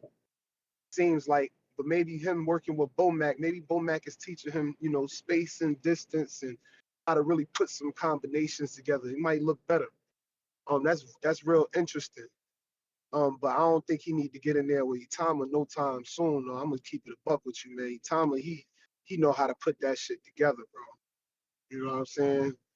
He a recipe for, you know, disaster against Itama right now, man. But we'll see how he look with Bomac. Give him a couple fights, you know what I mean, and let's see how he develops and see how he look 2 or 3 fights down the line, and maybe we could, you know what I mean, see that happen. I'm willing to wait 2 or 3 fights down the line to put Torres in there with Itama. But it seems like, you know, Itama might be on a somewhat higher trajectory with the opponents. I don't know. Can't really call it. Can't really call it. You know what I mean? They both kind of fighting some, you know, the middle tier guys. Like, and this guy that Torres fighting, I saying he tough, but I've never seen him fight. So, you know, you get a look at him this Saturday. But yeah, then, you know, then next week, like Mike was saying, man, we got Savage and Oshaki, man. That's a crazy fight right there, bro. But I've been thinking about it. I think I'm gonna take Shaq for the win, bro. You know what I mean? I feel like he been through just they both been through their share of adversity though, right? Like Shaq being in that rematch in with Casayo and Savage losing the belt to Nick Ball. They both shook back.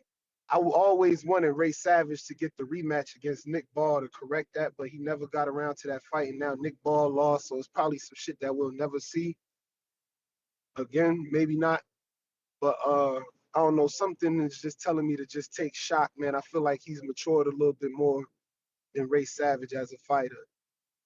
I think he just matured a little bit more as a fighter. I don't know. We'll see. We'll see. You know, he's the longer fighter too. He got more range, if I'm not mistaken. You know what I'm saying? And you know, he got the right mindset. He's already on weight. He ready to go.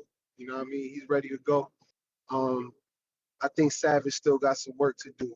You know what I mean? His last couple fights, kind of, I don't know. I went to see him fight on that card against when Boots fought Stanionis, and he was letting dude kind of touch him up. Even though he was winning, it's just like, yo, you get hit by this dude. You don't need to be getting touched by this dude when he fought on that Boots undercard. So we'll see how that looks. But I'm real excited for that. They ain't put no undercard information for that fight out yet.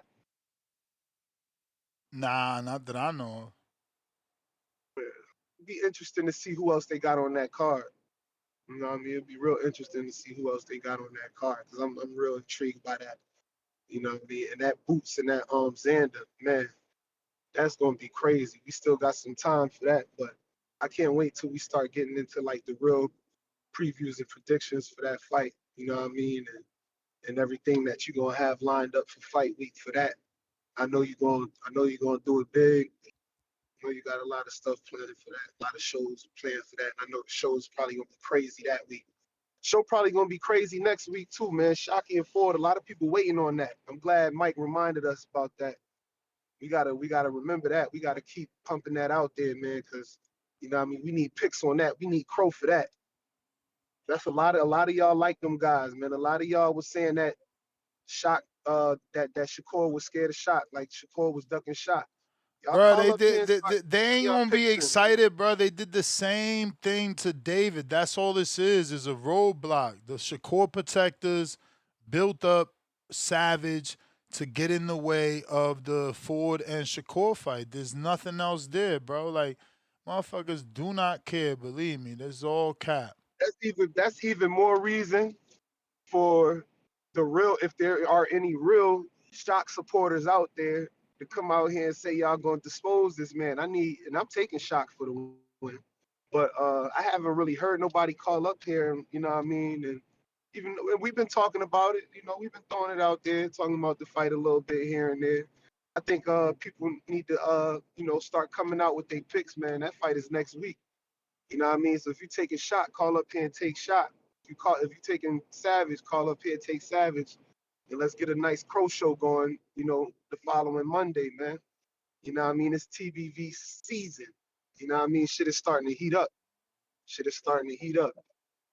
But and what else we was touching on, man? I think I pretty much covered everything I really wanted to cover. I appreciate the extra time, man. With my man King Born at? I know King Born got a. I ain't really say nothing about the Usyk and the Van Hoover fight. Matter of fact, let me touch on that before I get out of here, man. Cause that I like that type of stuff. And that's like, you got boxing fans that just love boxing, and then you got fight fans that just love a fight. I love a fight, man. Y'all know I watch MMA too. I know you hate it, but I watch UFC too. I just like betting on shit, bro.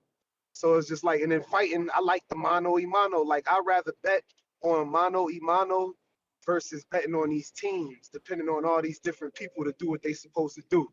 So that's really what gets me into like all the combat sports shit, bro. Like, I sometimes will watch Pride fighting or One Championship fighting. I watch all the boxing promotions.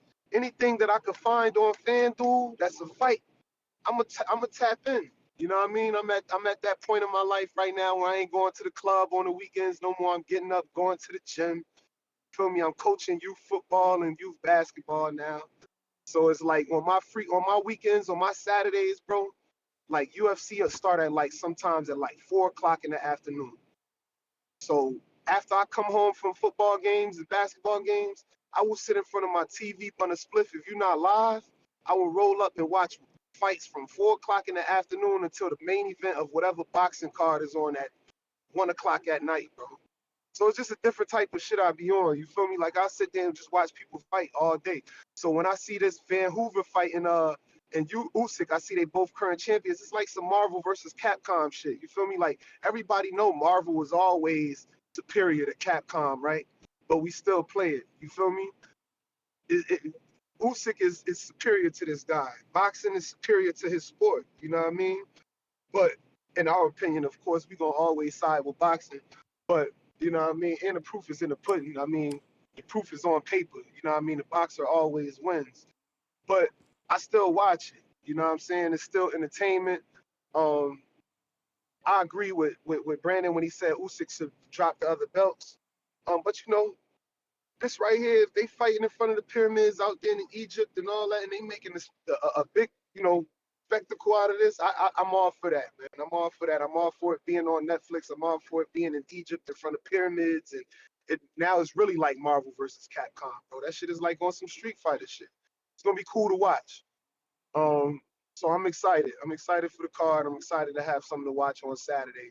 The UFC will be coming on that day too, so I'll be watching fights all day Saturday like I always do until, college football come back. Then it'll just be college football and fighting and all that shit too as well. So, I cram it all in. But yeah, man, I'm hyped for the weekend. I'm hyped, and spring football just finished last weekend, so I don't have nothing to do this Saturday. So yeah, I'm glued to the TV. And when you going live, right? Yeah, for this, yup. For the Yep. first four fights, for the last four fights. For the last four fights. All right, word. So all right, yeah, hell yeah, man, hell yeah. I'm hyped. I'm hyped for the weekend. Let's get it, man. I'm tapped in. Yo, y'all call in, man. King Born, call in, man. I want to hear what you got to say about the Usyk fight, man. I know you listening, Timboski. You know what I mean? Call in.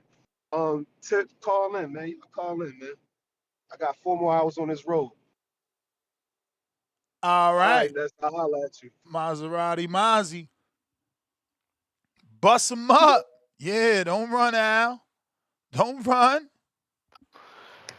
Yo, what's going on, Ness? What up? What's going on, man? Man, shout out to you, bro. Got a show going every day, man, even with the weakest card on Riyadh, man. Shit, whack, man. But who's that last caller? Last caller. Shit. Don't say nothing. Lord, was that Discord? I was Discord. All right. I Who thought it I was go? dude that rap. It's not that dude that rap. That is Mozzie. Yeah. Oh yeah. Shout out to you, bro. No UFC this weekend, man. We fucking stuck with this Usyk Verhoeven card, man. It's the only fights going on this weekend. This shit's horrible. Man, it feels like every fight has somebody that's known, but they're fighting against somebody that's not known at all. Like Hamzah Sheeraz, you know him, but who the hell is he fighting? Like, who is this guy? And then a Rico Verhoeven. A Shout out to cookboxer. Rico Verhoeven. I'm a I'm a combat sports fan. Shout out to Rico Verhoeven, but his best weapons he can't even use them in this fight. He always leg kicks. He always uses them knees in the clinch and shit. He's not gonna be able to do none of that with Usyk. And then he got mad wars and glory kickboxing, so his face swells up real easy. He gets cut up real easy. This shit might be over. They doing 12 rounds. Yeah, the WBC and the ring is on the line. Sheesh. Yeah, this shit might be over in like 8 rounds, man. My boy Rico Verhoeven is like, he got mad wear and tear on his face. Like mad wear and tear on his face. Like, I be watching the Glory Kickboxing all the time, yo. Like not all the time, but I used to watch it when like Alex Pereira and all them shits was on there. So like I'm pretty familiar with him, but that shit it's about to get bad for him, man. I don't know why this fight's even happening. The only reason I think this is happening is because WBC is into like kickboxing too, right? They got like a commissioning over there. Well, Thai boxing that I know of. Oh yeah, some shit like I know they're into like something that's kicking, something like that. But other than that, the only other fight that I'm probably excited for is Frank Sanchez and Richard Torres, man. That's the one I'm excited for. Yeah, that's probably the only one I'm really excited for. That shit is gonna be cool. I've been looking at dude. He seems like he's too small for heavyweight though, isn't he? That That Richard motherfucker Torres look. guy. Yeah. I be feeling like he's way too small. That Frank Sanchez dude big as fuck. Like I remember he used to train with Canelo. I don't think he trains there no more. But I remember he used to train with Canelo. That motherfucker was big as hell. Like fucking almost like a foot taller than Canelo, I think, right? But next week Yeah. Bebo come back, right? You talking about Hamza being a Yeah. foot taller than No. Canelo? Nah, Frank Sanchez. Ain't Frank Sanchez like a foot taller than Canelo? Oh hell yeah, he's 6'4". Yeah, that's what I'm saying. And Richard Torres is probably like one of the smartest heavyweights dude I've seen. I mean, he's training with Bomat. If that changes anything for you. Oh yeah, I hate him even more now. That's all that does for. That's all that does for me, man. Nah, but yeah, man. Shout out to you, Ness. You know, trying to keep the show going. You know, it's Thursday, trying to check in on my, on my day off and shit. I don't really be calling in, but I'm always listening, bro. You know, shout out to you. And you locked in, man. Hopefully the show keep going. Hopefully, y'all have a good day, man. Out of All here. right, you too, champ.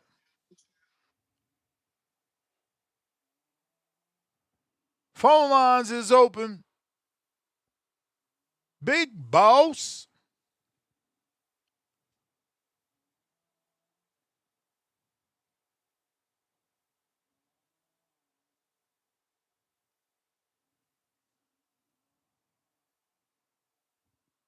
Vandalorian.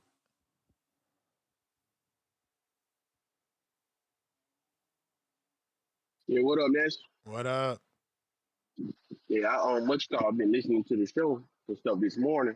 Shout out to Johnny from the Hangout Spot, Coach Heck, Dino, Senior, Big Money and all them. We was on there late last night and stuff. And I know we was talking about this car. So, this car is crazy. This car got me thinking about what's that one we were just talking about, Ness? The one that they had with Richard Reactor, Jimmy DKV, and Fraser Clark and Justice Hoon and all that. Like this one of them.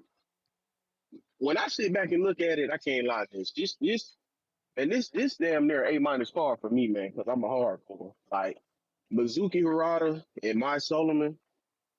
Mizuki, I'm sure she gonna beat her, but that ain't bad. And my Solomon, that's a lovely, lovely looking woman right there. Um, that's not a bad fight. Of course, you got your Martelli, upcoming prospect B&B. Got Richard Torres and Frank Sanchez. That's a big one we kept talking about last night. I'm like, I really don't know. because I'm like, Frank Sanchez, I'm with Big Money. He kept saying it too. That knee, how that knee gonna look, and I'm like, that's true. How that knee gonna look, that's gonna really tell everything, you know. And then the fact that Rich Torres, like you said, he over there with BNB now too, and then he been training his main smart partner, Jared Anderson. So you know he'll be up for any type of movement or athleticism that Frank Sanchez could propose to him anyhow. You know, so I don't know. I gotta see. Plus, with like this last call where he was just saying, "What will bust him up or whatever." He right though, because I said that too. Said the way Richard Torres fight, even how he fought Guido, you know, he's real short. He be ducking up and coming up under with them shots. And you know, I remember when like he was leading with his head, and then like I remember the corners was yelling when he fought Guido.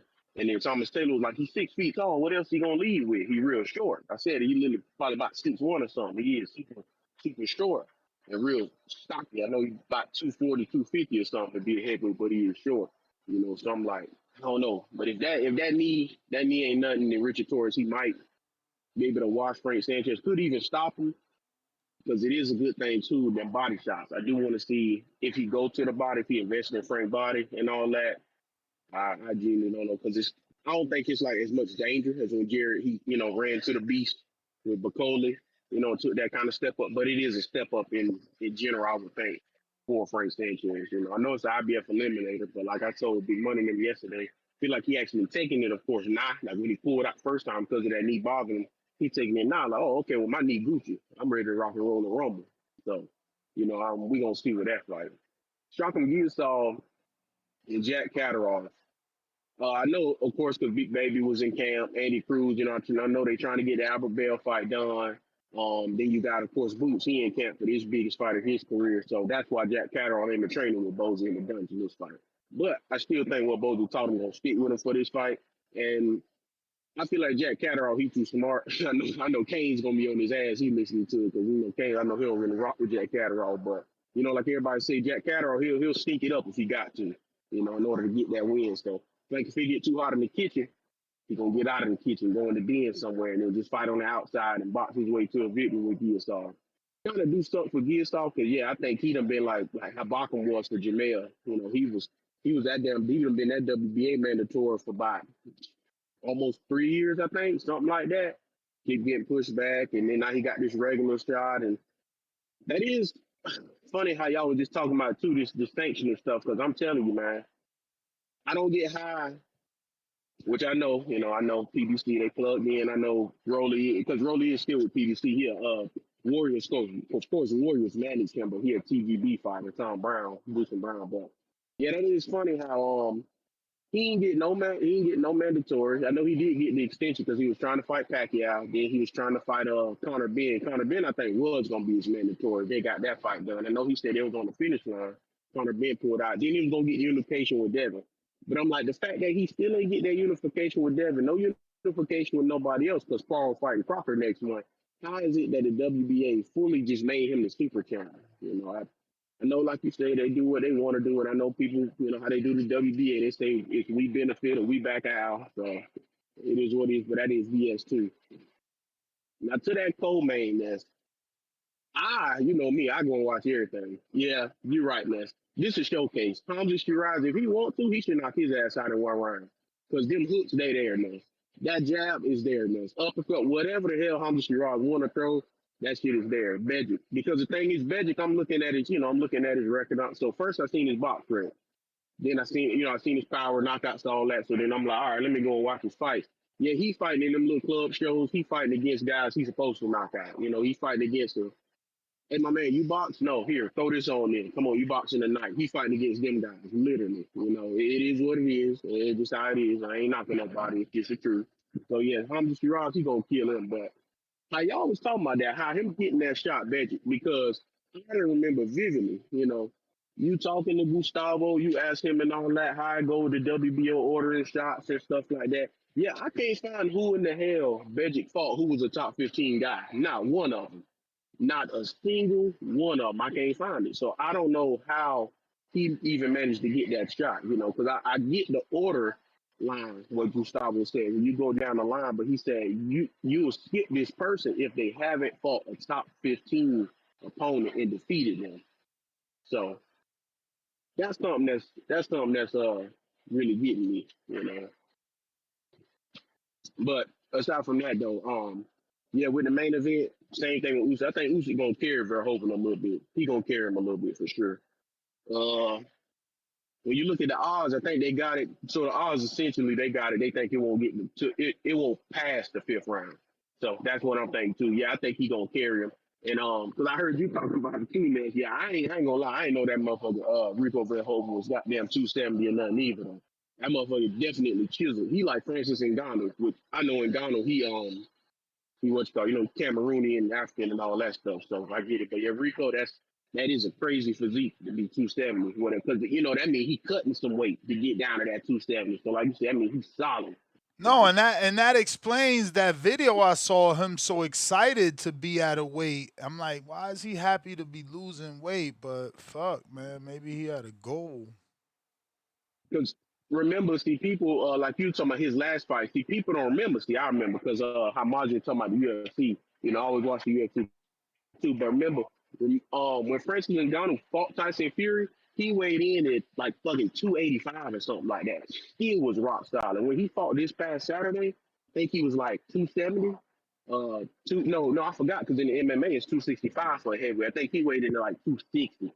Even more rock solid too. So it's crazy how some of them do with them physiques, man. I told Tone I told Tone probably Friday I'm gonna order up my first my first pep order. He talking about you done got me on the peps. Now I told you I been was about to get on them. Ain't no shame in my game. I'm already doing my workout Bruh, here. it's ridiculous to shame someone for wanting to get in shape. It's hilarious. But whatever, I was just checking my text with Jeff. I've been officially on my protocol since like February 27th, which is longer than what I thought, but that's actually not a long time. So I'm extremely happy.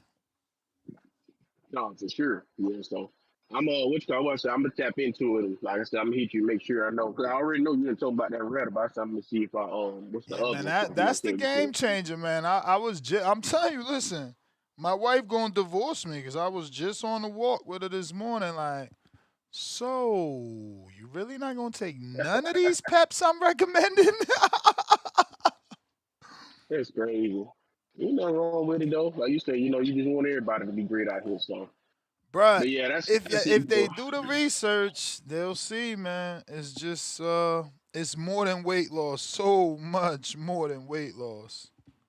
That shit is For sure. reducing cancer, helping people with arthritis. It's just too much. I'm telling you, when it go public, remember I told you, I should actually look into that right now. I'm gonna Google it as I speak. How can I buy stock in Retta? That's true. Cause I know, like you said, the main one just the Tirzepatide Believe and me, that one will be the beginning of the change because, like I told you, there's a new one coming down the pipeline that's a 5 agonist receptor. So that shit ain't hit the market. Believe me, I've been on top of it. But once it do, that'll be the takeover. But right now, this one gonna destroy the market. How can I buy? And so, like you say though, it's best to get it. Best to get it. Like why it's before it like fully hit the market. Like you said, before Big Pharma and all them get it. Hell yeah. So, that's all I got though regarding the topic in the Okay, you card. could Though. buy stock right from Lily. Let's go. That man is intelligent. Lord have mercy. I don't know nothing about the stock market. Somebody text me, man, because if one share costs $1,000, I rest my motherfucking case. Oh yeah, that 10 years gonna blow then. I rest my motherfucking case, man. Damn. We can't never get in on the win, bruh. And that shit been up 4.79 points. Trying to tell y'all gonna be late, and it's okay to me because y'all could die. Y'all could wither away. I'm gonna be here forever. God damn, that's insane, bro. And look at the fucking graph. Straight up. Boom, boom, boom. Let me screen share this, man, because ain't nothing more that a Gemini like than to be motherfucking right. Look at that, bruv. Look at that, bruv. I know it's not squared, but I like cropping my shit. I don't like y'all seeing my windows, my tabs. So, let me see if I can move it over somehow. Can't. That's ass. Let me zoom in and move it. There you go, look. Ooh, ooh, ooh. Booming. Booming. Booming. I'm trying to tell y'all, man. One day y'all gonna be in the kitchen with y'all wife like, man, that man Nestor Giz told me about that on a podcast one day. And that's how I feel. I remember when I first bought this house and I first put Xfinity, that got, I ain't even gonna damn him. I'm not. Cause that saint of a cable Xfinity man told me buy XRP. I ain't listen, man. Just like I ain't listen when they told me to buy Bitcoin. I be always missing a boat, man. Always missing a boat. Look, someone who knows the market said nearly 5% returns. Exactly. Keep fucking playing, man. Ness ain't no fool, man. Mama raised no fool. Put me anywhere on earth, I triple my worth. What up? Yow. What The up, Van though? Houten lover. Hey, man. You gonna be Say, doing man. a live fight chat with me for the Van Houten so I don't fall asleep? Or you gotta work? Nah, I'll fuck around and pull up on you, see what you got going on, man. You know, this is serious. This is real combat shit. You know how I'm rocking. Real violence for all the people. You understand? Verhoeven, he a guy, man. He's a guy, man. He been 12-year champion in this kickboxing shit. Shout out to all my niggas who watch everything, man.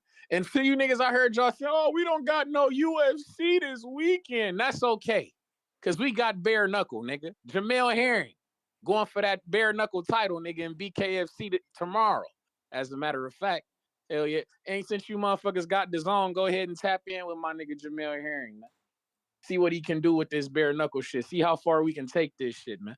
I expect him to beat the fuck out this guy and get strapped up. You feel me? Him and Austin Trout will be 2 former world champions with the bare knuckle straps, man. Let's get it popping, man. Jamel Herring, put hands and hooves on that motherfucker. We fucking with you the long way, my guy. Bro. Yeah, that man. was a return in 21 days, bro. That shit What, jumped up 5% in 21 on the days. stock shit? Yeah. Where stock chasers, where the fuck you at? This when you need it. You feel me? Where you at, gang? We talking about peps and getting you some bag, getting to a bag off that shit. Stock chasers, where the hell are you at? This sound like your expertise. You understand me? But hey, Ness, you a freaky ass dude, man. Why you hiding them tabs, man? When you sharing the screen, man? Fuck you been searching, man. But that's neither here nor there. No, it's my open tabs. Man, I ain't got shit there. Bro, let me tell you, you want to know, y'all don't want to know what I got. My open tabs is 3 tracking orders. What you got coming in, man? Peps, motherfucker! Good dope. You got the good dope coming, man. That motherfucking nice crazy, man. Oh, shit. Yeah. Get them Man, peps man. on, bro. I'm refreshing my fucking tracking messages every 20 seconds, bro. This motherfucker here, FedEx is his best friend, man. What? What he got going? He trying to get that Rico Verhoeven body. I saw. What? I heard you earlier, Salad. Yo, I'm like, hold on, man. Rico cut from the gods, man. I ain't even gonna. Yo, I'm glad you brought it up because they already was calling me funny. Bruh, homie Pex is out of control, bro. I ain't gonna look. Shit. That's goals, man. I'm trying to get where he at. God It is damn. crazy because when you showed the picture, I'm like, oh, that motherfucker. That's he a slimmed video, down. man. Ain't no picture. That's real life. That ain't no light and nothing. That's that real shit. Yeah, no, but he didn't slim down though. That's the funny. Like he didn't drop. Yeah, no. Pounds. I've been following his social media, even though I don't follow him. I've been checking on him. And I seen him celebrating a weigh-in, and I ain't understand it, but now I understand it. Now I understand it. Yeah, because in Glory, He's a thick individual. Pause. Like he's a heavy boy, big guy, man. So I'm just the size difference alone for Usyk is, to me, I like the fight. This shit is intriguing to me. It's just a new challenge. You feel me? I done watched Usyk beat all How the. many rounds you honestly giving him though? Cause somebody said 6, right? Like 3 calls ago, somebody say 6 only. It ends in 6. I put it to you like this: I give him more rounds than what Ngannou had with Anthony Joshua. That's what I can say. Yeah, well, I mean, Joshua destroyed him, man. Joshua played 0 games. Shout out to him. He don't play no games with them circus boys, man. He took care of Jake too. Jake, he retired Jake, man. He retired. He definitely fucked Jake up. But hey, man, I heard the guy Nikisa, he was talking about Jake he thinking about taking a fight again. So we gonna see, man. I guess he just talked to his doctor recently about his jaw and shit like that. He might see Jake again, man. Who knows? But yeah, man, with this fight, I like the card. I like Jamar Talley. I want to see what he got. We could always use another heavyweight prospect. Well, he cruiserweight, but he gonna go up eventually. We can always look, you feel me? We always need that here in America. Shout out Jamar Talley. I want to see what he got going on. And it's so many, like, I hate to hear, oh, he's a kickboxer and all this other shit, but we got many of kickboxers, my nigga, who done went on to be champion in the boxing shit, or at least high-level contenders in the boxing shit, man. Like guys like Caleb Plant, you feel me, Jarrell Miller. Caleb was a kickboxer? Yeah, Caleb Plant was a kickboxer, man. Nah. Look it up. Nah. I'm not bullshitting with you. Caleb Plant was a kickboxer, man. Nah. Come on. Look, do your Googles, as you say. But yeah, man. I know my man Big Baby was a kickboxer. He was a kickboxer. He was huge. There must not be no weight limit in because that motherfucker was huge as a kickboxer. They got actually he was slimmer. He was way slimmer. They got super heavyweight kickboxers. Like way slimmer. I could believe it because he had, it's endurance with that shit, man. But yeah, the Caleb Plant was a kickboxer, man. Sergey Lipinets was a kickboxer. Yeah, man. It's Chris Algieri. Nah, not world champion Lipinets. Lipinets, man, was a kickboxer, man. Come on, man. This shit Why can translate. Doing that? Hey, man, kickboxing is fire. Like I said, I watch everything. This shit fire. I'm watching any and everything. From judo to kickboxing to kempo. Who got the time? You out of control. I watch fencing if that shit is on, my guy. Footwork is all. I watch it all, man. Everything is a science when it come down to it. And then your man Verhoeven, he getting trained by Peter Fury. That likes the way it intrigues me. Peter Fury, Lord, he can't even get in the fucking country, man. It's not that. It's in Egypt. This ain't in America. You right. That's what I'm saying. Yeah. So you right. Peter Fury, he gonna be in the corner for Verhoeven. I'm sure he done had an extensive look at Usyk when Tyson. I know he wasn't training Tyson Fury for the fight, but it's his. Motherfucker gonna always be tapped in with his kin. So I'm sure he got an extensive look on Usyk. You feel me? He got some weaknesses, I'm sure. Man, come on, man. I'm intrigued, man. I just like this kind of shit. Usyk done lapped the fucking division. He done beat most of these motherfuckers twice. Beat Tyson Fury twice. Beat Anthony Joshua twice. Beat Dubois twice. Like, fuck. He need new challenges. And to me, Verhoeven is he's you out of control with that. He need new challenges, motherfucker. He need new challenges. I know a guy. I know a guy. You fit. Let's know what the fuck going on, man. I know a guy, and his name is fucking Ajit Kabaya. He need a shot too. Hey, man, but listen. Ness, you the one who tell me that you're popular. How many Instagram followers you got? Bro, homie got 2.8. That's crazy. The world too big. Come on, man. And I don't know. I don't know none of the. Well, actually, out of the 2.8, I only know you that follow him. See, man, we got our eyes on everything. Ajit Kabayel ain't even got 1 million followers, and I know y'all love Instagram followers around this. But he can fight though. Hey, man, shout out to him. He definitely can fight. But, hey, man, right now, my guy. That's really what we care about. Hey, man, Rico Verhoeven can fight, too. You see, key words, you said he can fight. You didn't say he could box. So that's my point, man. Rico Verhoeven can fight as well. I'm with the shits, man. He's a viable challenger. I'm with the shit. WBC, they into that. They got the Muay Thai rankings and shit. So I like it, man. I like it a lot. I feel like, would you rather see Usyk fighting Deontay Wilder or some shit like that? Yeah. Like, come on. Hell What? yeah. Really? Hell yeah. I don't Say know, man. what? At least this is the theater of the unknown with the Theater Rico of the Verhoeven. unknown, man, bro. We seen this movie before with the other dude who looked scarier.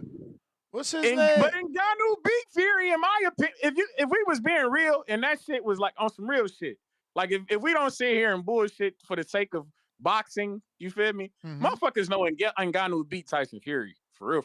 If we being honest about this, I don't know about that.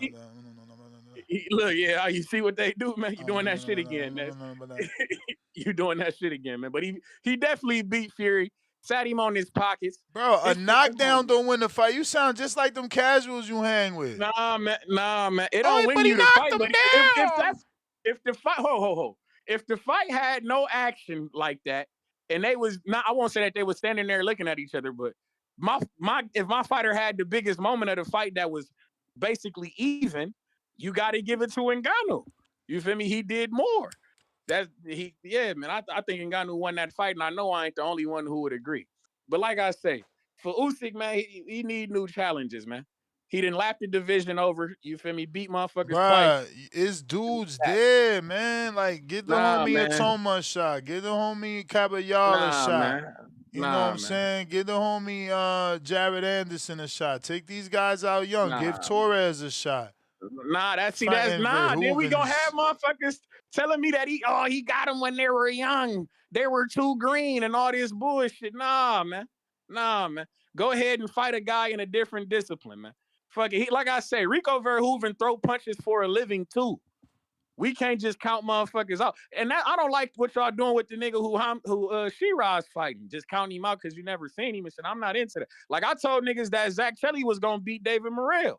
Motherfuckers, we don't know Zach Kelly. He's a substitute teacher and all this other shit. He beat that motherfucker, knocked him out, knocked his shit loose. You feel me? We can't be doing that shit. Just because you don't know him don't mean that he's not good, man.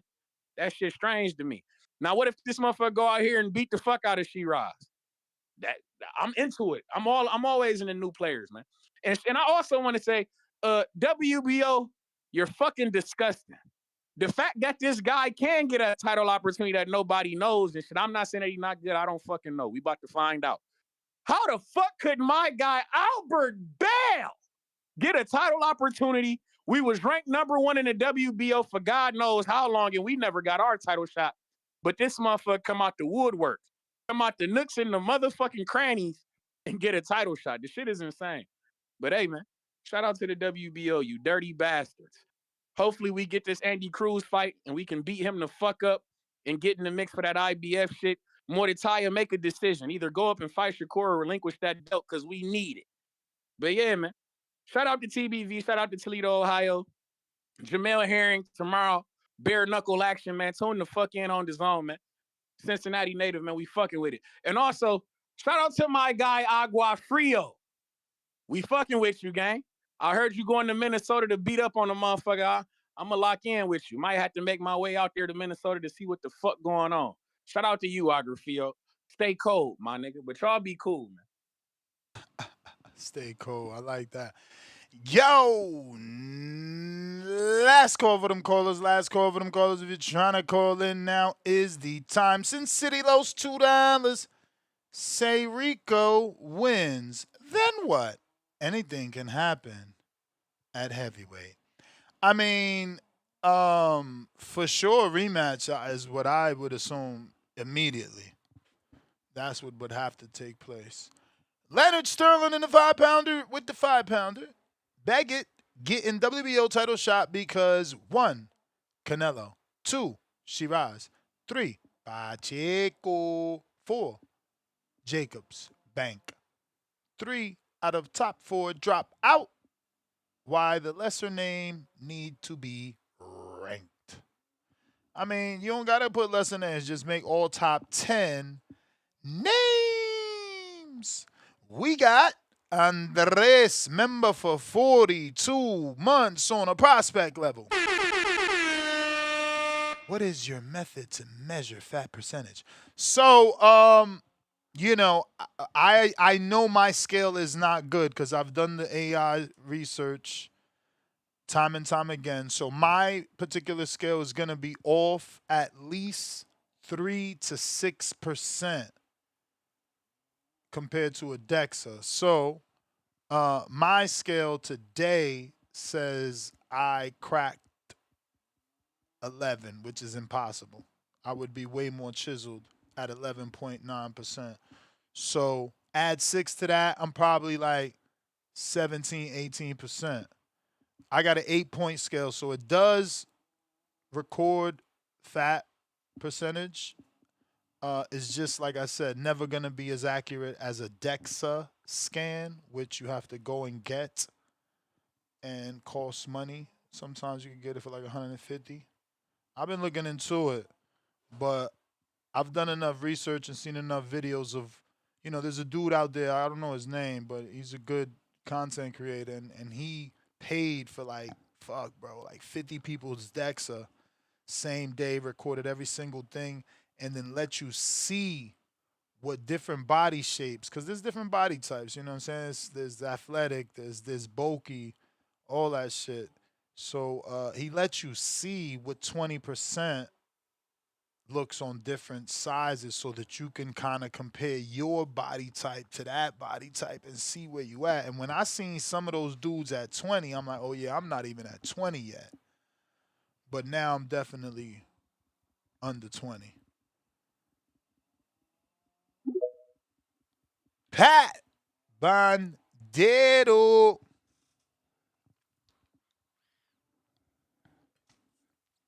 Hey, yo, Ness, you hear me? Yeah, you sound like King Born for a second. Damn. No, that's yo, King Born with a French accent.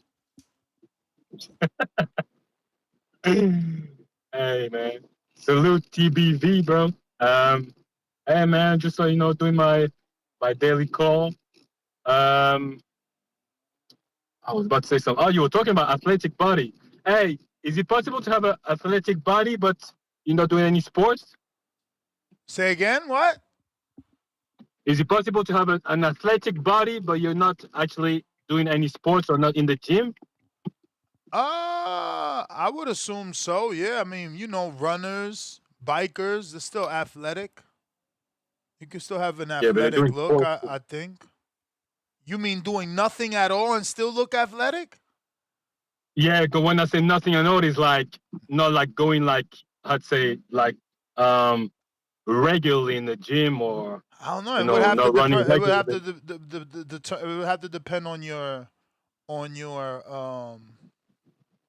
metabolism. Yeah, no, your metabolism. If you burn, calories more than the average person, I think it's called like your BMR. So I don't know. Yeah, the reason why I'm saying that is like I consider myself as a athletic body, but I'm not doing as much. Like I don't do like much like regular like going to the gym regularly. I don't like do like sports regularly. But having said that, I used to do quite a lot as as a youngster, and on top of that, I still like watch my my food, my diet.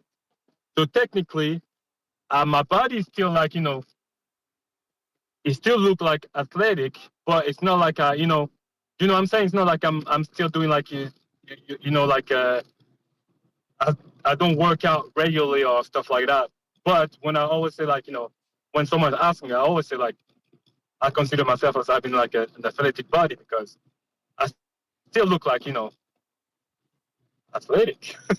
Hey man, You feel me? maybe you are. But does it make sense to you, or does not? It doesn't make sense what I'm saying? I guess. I mean, if you are, you are, right? So it's gotta exist. You making it happen somehow.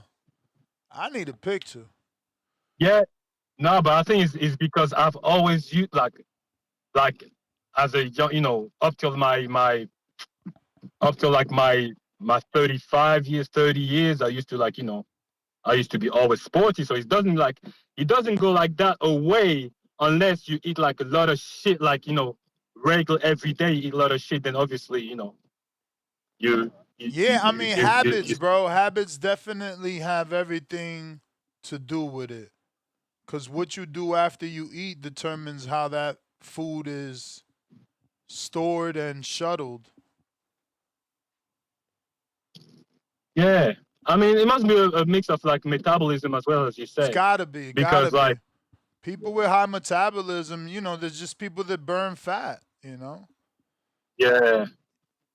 But at the same time, I know myself, for example, Ness, if I start to eat like a lot of bread, if I start to eat like stuff like a lot of, you know, stuff like pizza and shit like that, I go sideways.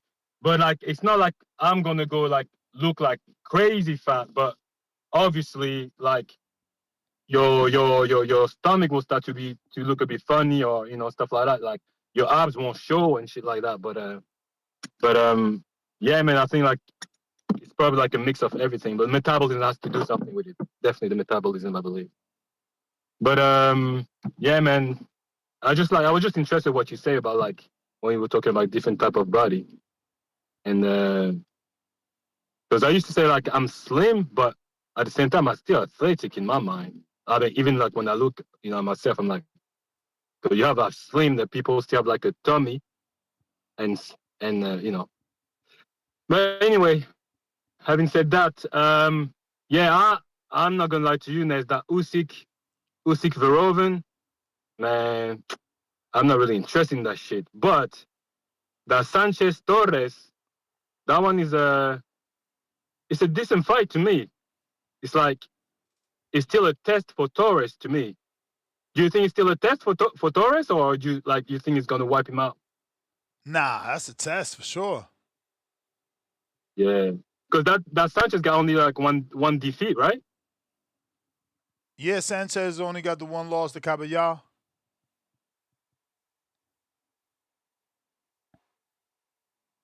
Yeah, so like, yeah, that's I think for me the best fight of the card to me. But yeah, man, I just want to, you know, to make sure I do my daily call, and as every time, man, I appreciate your work, bro. All right.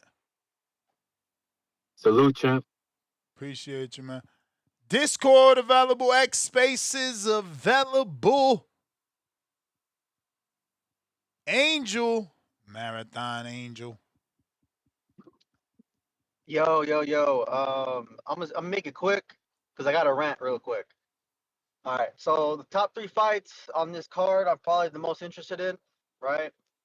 I'm interested in that guy Rico, see what he has, but not really. You know what I mean? Like we all know what it is. Usyk's probably gonna knock him out, right? That's what we all assume. I assume the same thing. So I don't know, man. I keep hearing like a trend, right? A trend of you asking for people's picture to see how fit they are. Yeah, yeah, yeah, yeah. But there's nothing wrong with that. But the chat, I don't know if they're homophobic They or they are, feel bro. They are. And funny. again, see, you are a man that is capable. You have already sent a shirtless picture because God blessed you to get up and work out. These fat fucks are homophobic because they're fat. That's it. If they weren't fat, they wouldn't be thinking like that. They fat. They can't even find their fucking dicks, bro. Like, y'all be talking Oh, about dude, these chats like, bro, come on. this is my theory. Two These people in the guys, chat sent me a picture, and both of them could use a peptide to gain weight. Even though they got the six pack, I wouldn't want their bodies. They way too fucking skinny. all right, look, I have another theory. I think them looking at a guy's body, they feel something inside that they just hate, right? Maybe they're insecure. Because I could look at another male's physique and be like, damn, this motherfucker is buff as fuck. He's That jacked, motherfucker has a bro. That's yeah, he's normal. jacked. And then I know I'm gonna get clowned, but if people I know or even people I don't, because I deal with a lot of people, sometimes I'll be like, hey, dude, like you're fucking ripped, right? and they'll just say, "Hey, man, thank you very much, appreciate it." And there's nothing like I'm not feeling a certain way. I'm not attracted to that person just because I told them they're ripped or fucking they look buff or whatever it is, right? But these dudes, it's funny. Don't get me wrong, it's fucking hilarious. But dude, I swear to God, these guys are like homophobic. They're insecure about something. They probably feel a certain Bro, way about I want to see another these guy's tough guys in the something. chat who so homophobic. I want to see pictures of their girlfriend. Yeah, dude, because they probably don't have a girlfriend. They probably got a boyfriend or something, man. Because goddamn, it's funny because like They got a there's nothing wrong. girlfriend, but that's the thing. Would they show her? And then I want to talk to Pat Bandera, right, about his question about athletic.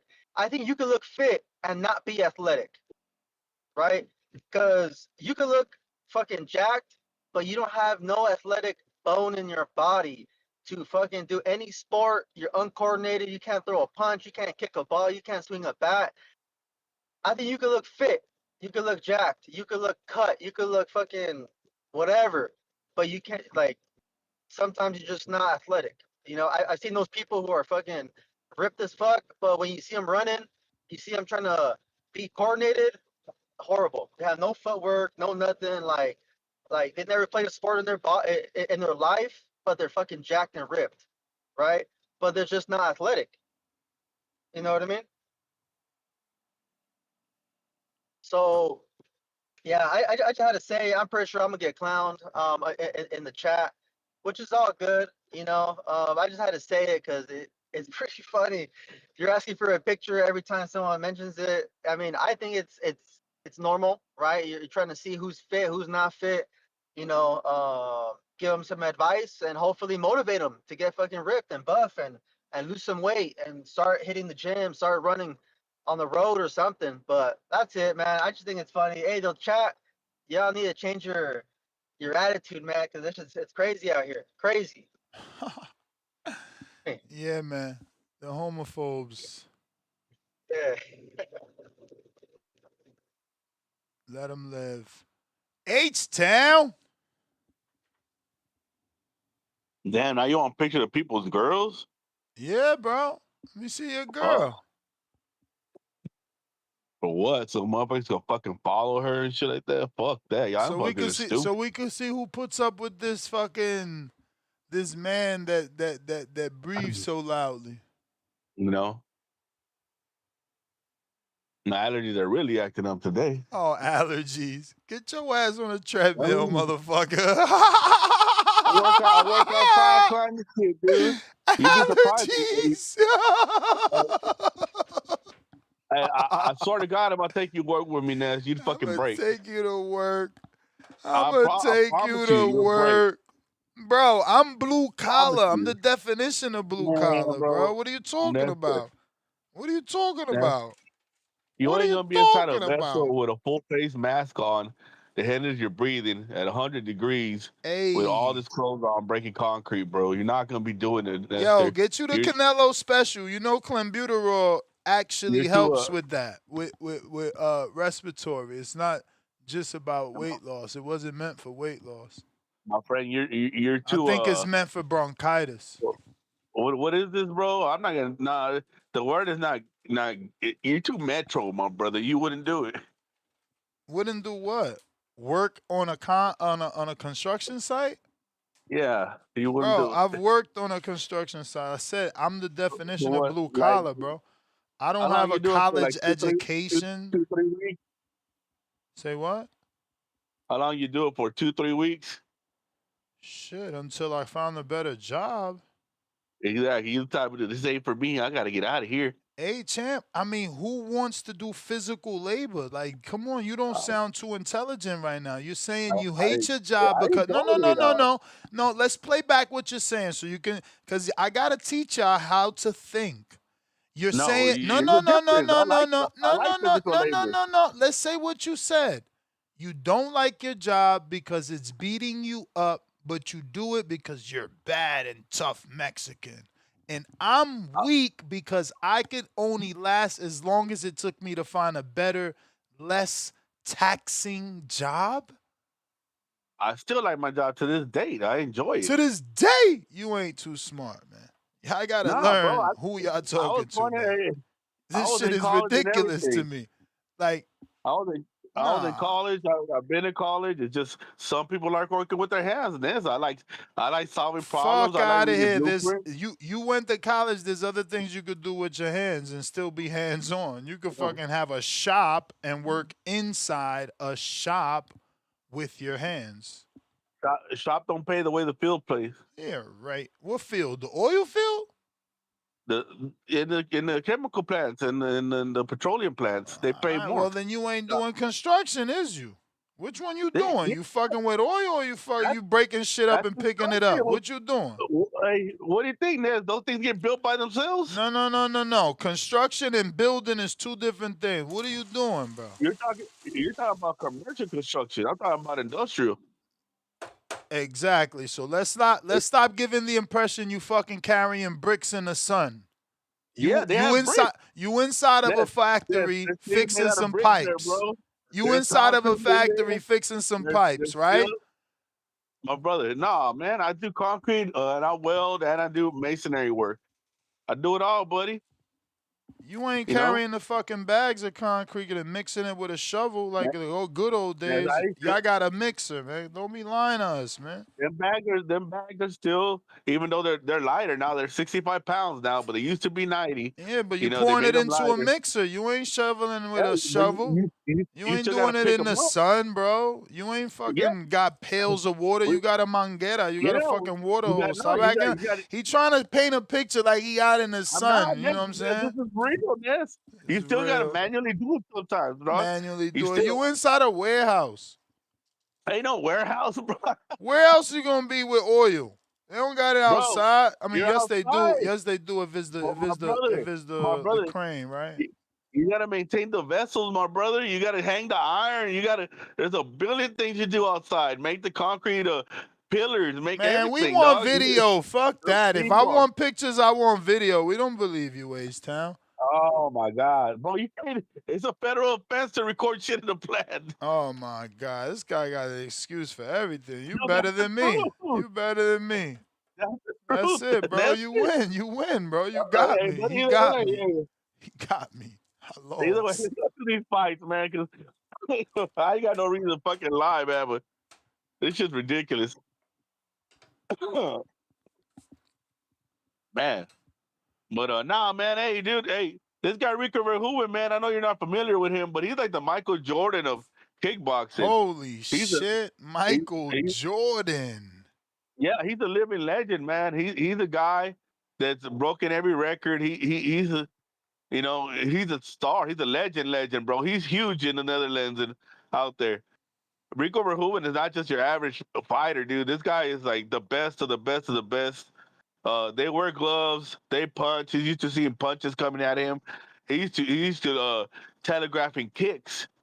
I mean, I'm not saying every kickboxer could be a good boxer because some of them are kick dominant. But Rico Verhoeven, he uses his fist a lot. Yes, he's a devastating kicker as well. So you never know, man. This fight might fucking fuck around and be good. It might fuck around and be good, Ness. Like, of course, we're not gonna say. And I know people are sleep on it because they don't know who Rico Verhoeven is. But I'm telling you, this guy is a monster in his field, dog. He ain't no fucking average dude. He ain't no 10 cent or this other guy that fought Floyd. No, this guy, he's a legend, dude. He's a fuck, man. He's the Usyk of kickboxing, basically. Like he's done lap divisions. He's done beat opponents twice. It's hard for me to get excited because it's like, yo, Ngannou looks so much more dangerous, and man, he was not it. Like he did have success, which was, credit to him. I can't take that away. He definitely had success with Fury, but like, then look, AJ finished him. If Ngannou and Verhoeven box, Verhoeven will knock out Ngannou in the first 5 rounds. That's how good Rico is with his hands, man. This guy is a legend, man.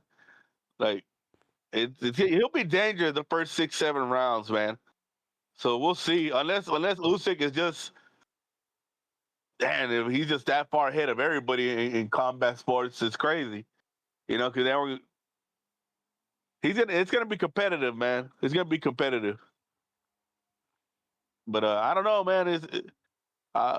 G Caballo is never gonna get a shot. I feel he's a dark horse of the division. I feel that he's got the style that's gonna give Usyk problems, and I don't think they want to see him with that title. I don't think Turkey likes him.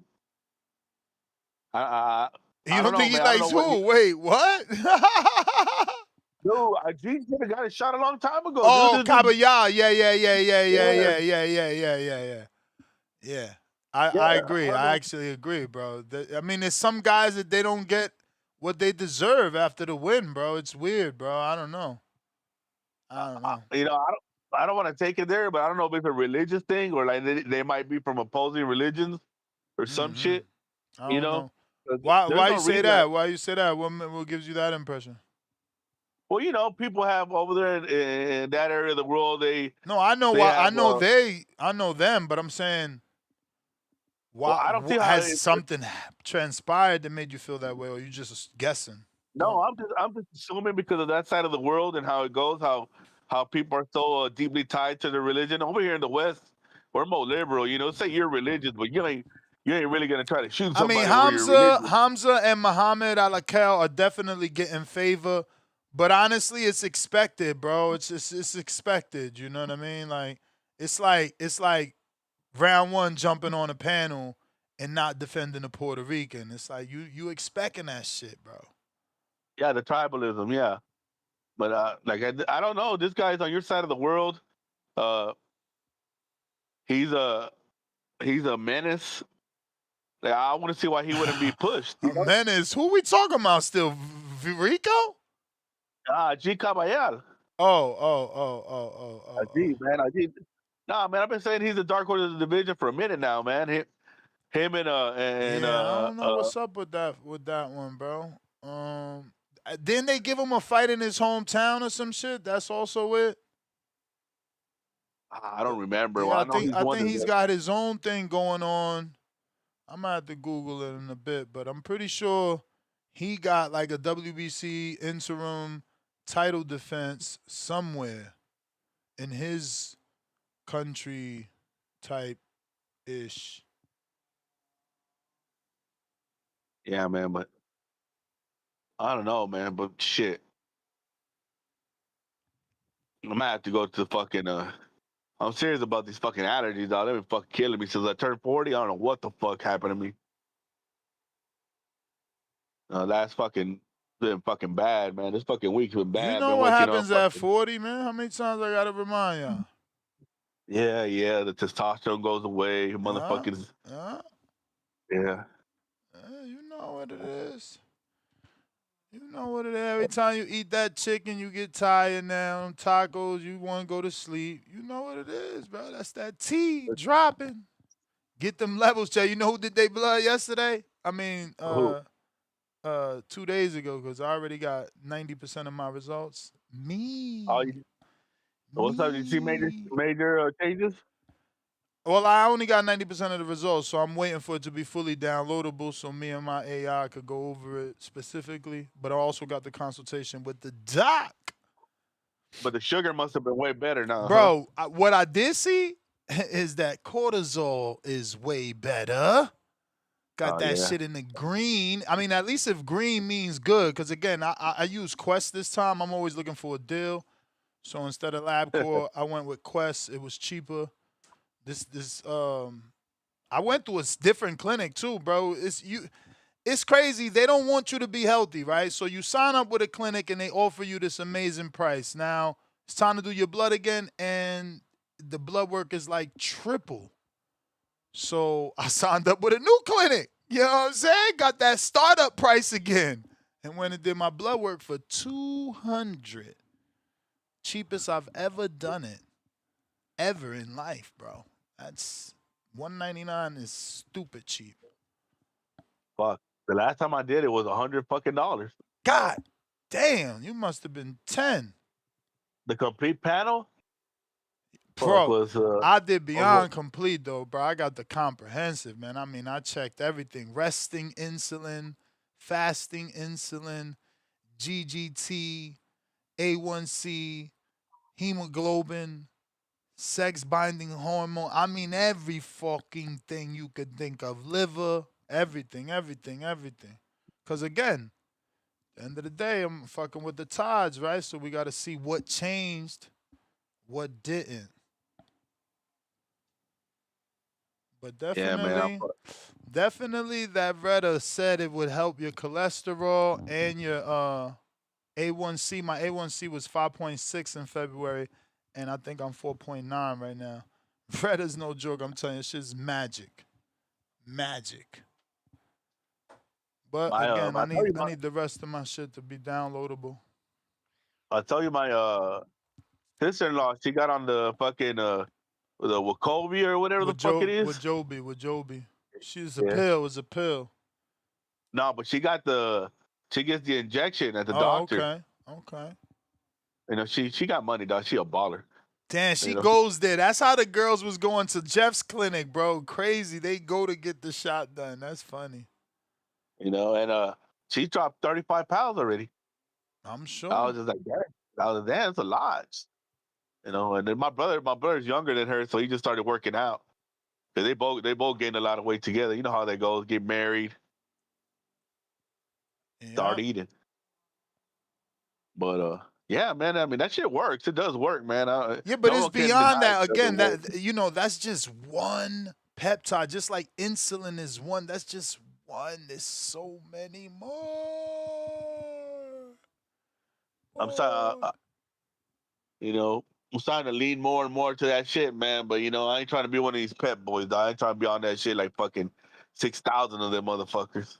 I mean it's so funny that the algorithm is crazy. I guess Drake got a new song, and I don't know it. I'm not gonna know the song or the lyrics right now. Hopefully, I could get the melody right and y'all correct the lyrics. But it's something like like that. Just like that, right? Something like that. I'm trying to hum it for y'all. The point is, I've seen this shit 3 times now with 3 different people, 2 women, 1 guy, and it's like the person holding the vial, and it's like I'm only gonna start with 1, and then it's like you see the countertop with like 7, bro. It's hilarious. Man, bro. Cause I see motherfuckers even back when supplements were real big, man. I never took nothing, but I had friends that got into it. The motherfucker started with a protein powder. Then I'm like, yo, what's up, homeboy? You ready to go to the gym? He goes, hold up, I gotta take my shit. He pulls out a bag full of shit. I'm like, pills, green, blue, fucking the powder, some other bullshit. I'm like, what the fuck? Motherfuckers want every last bit of potential squeezed out, bro. They want them gains, man. We want them gains. And then my boy used to always tell me, he's like, I ain't like you. That's why, motherfucker, you naturally strong. You this and that. He goes, man, hell no. Nah. He's like, you don't think it's embarrassing when we in the motherfucking gym and I got to keep taking weight off? See, he crazy. He crazy. You can't be worrying about the next man. Because, first of all, bro, you and I could push the same weight and your body could develop different demands. We got different genetics. I had a boy named Joshua that looked like Hulk Hogan, but he couldn't bench press 225. Exactly. Some people just genetically more gifted. So, like Rico, that motherfucker pecs, he might not even do chest. It'd just be natural fucking amazing chest. But let me get to this other caller, man. I got AC here. All right, I'm out this, dude. AC, what up?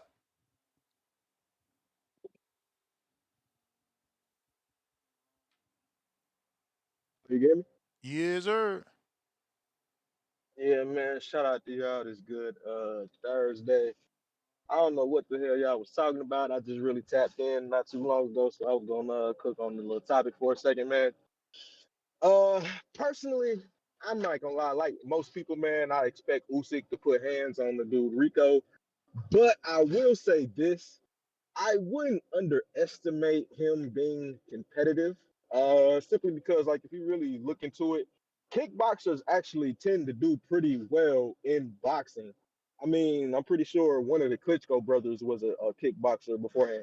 And hold on, give me like 30 seconds. Hold on, give me like 2 seconds. Give me 2 seconds real quick, man. Hold on.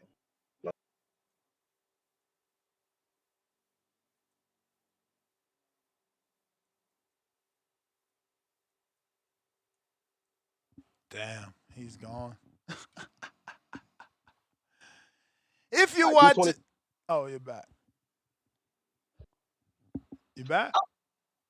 Yeah. My bad, man. I just pulled up to this little Toyota facility and shit. So I was talking to the security guard. I was dropping some shit out.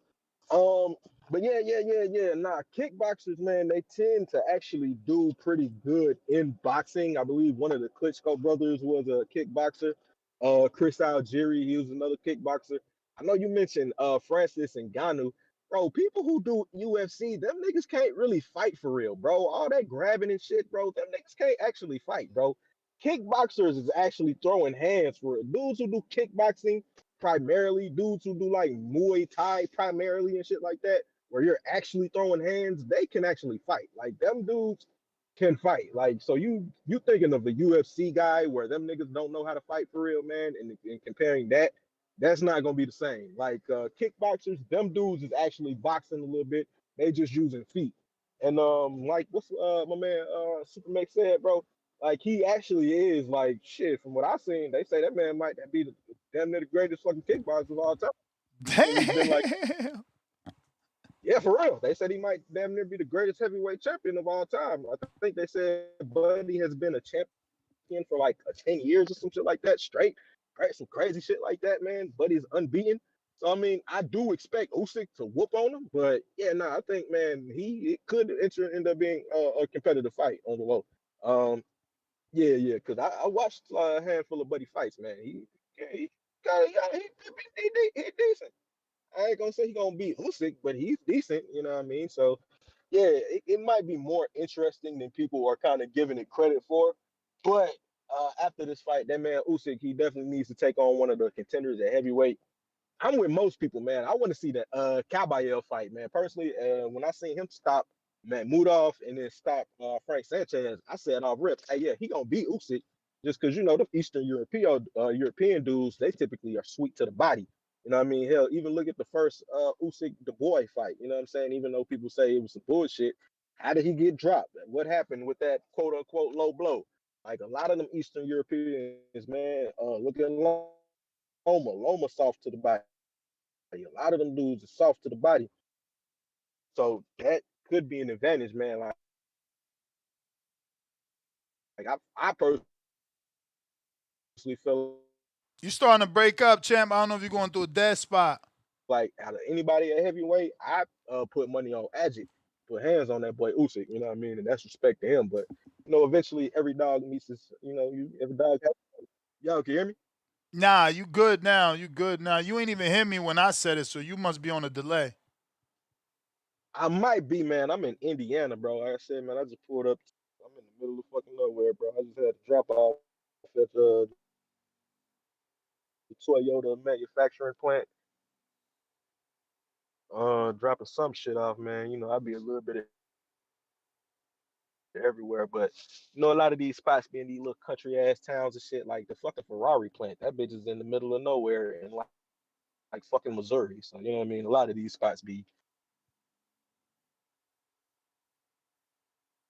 Yeah, we breaking up again. Chin.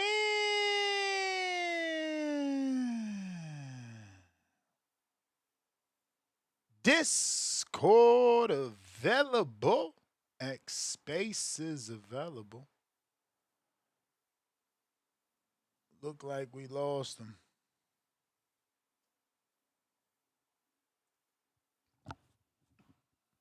Yep, he's dropped. Last call for the callers. Last call. If you're trying to call in, now is the time.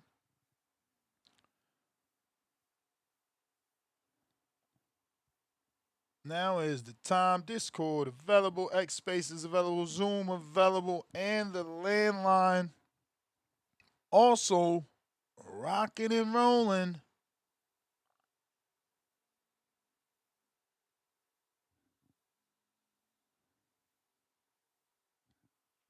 Last call for them callers. Last call. Alrighty then. To the next one, 7 p.m. Eastern Time this evening. Any topic recommendations, send them over. We'll be back with another one at 7 p.m. Eastern, 4 p.m. Pacific Standard Time. Peace.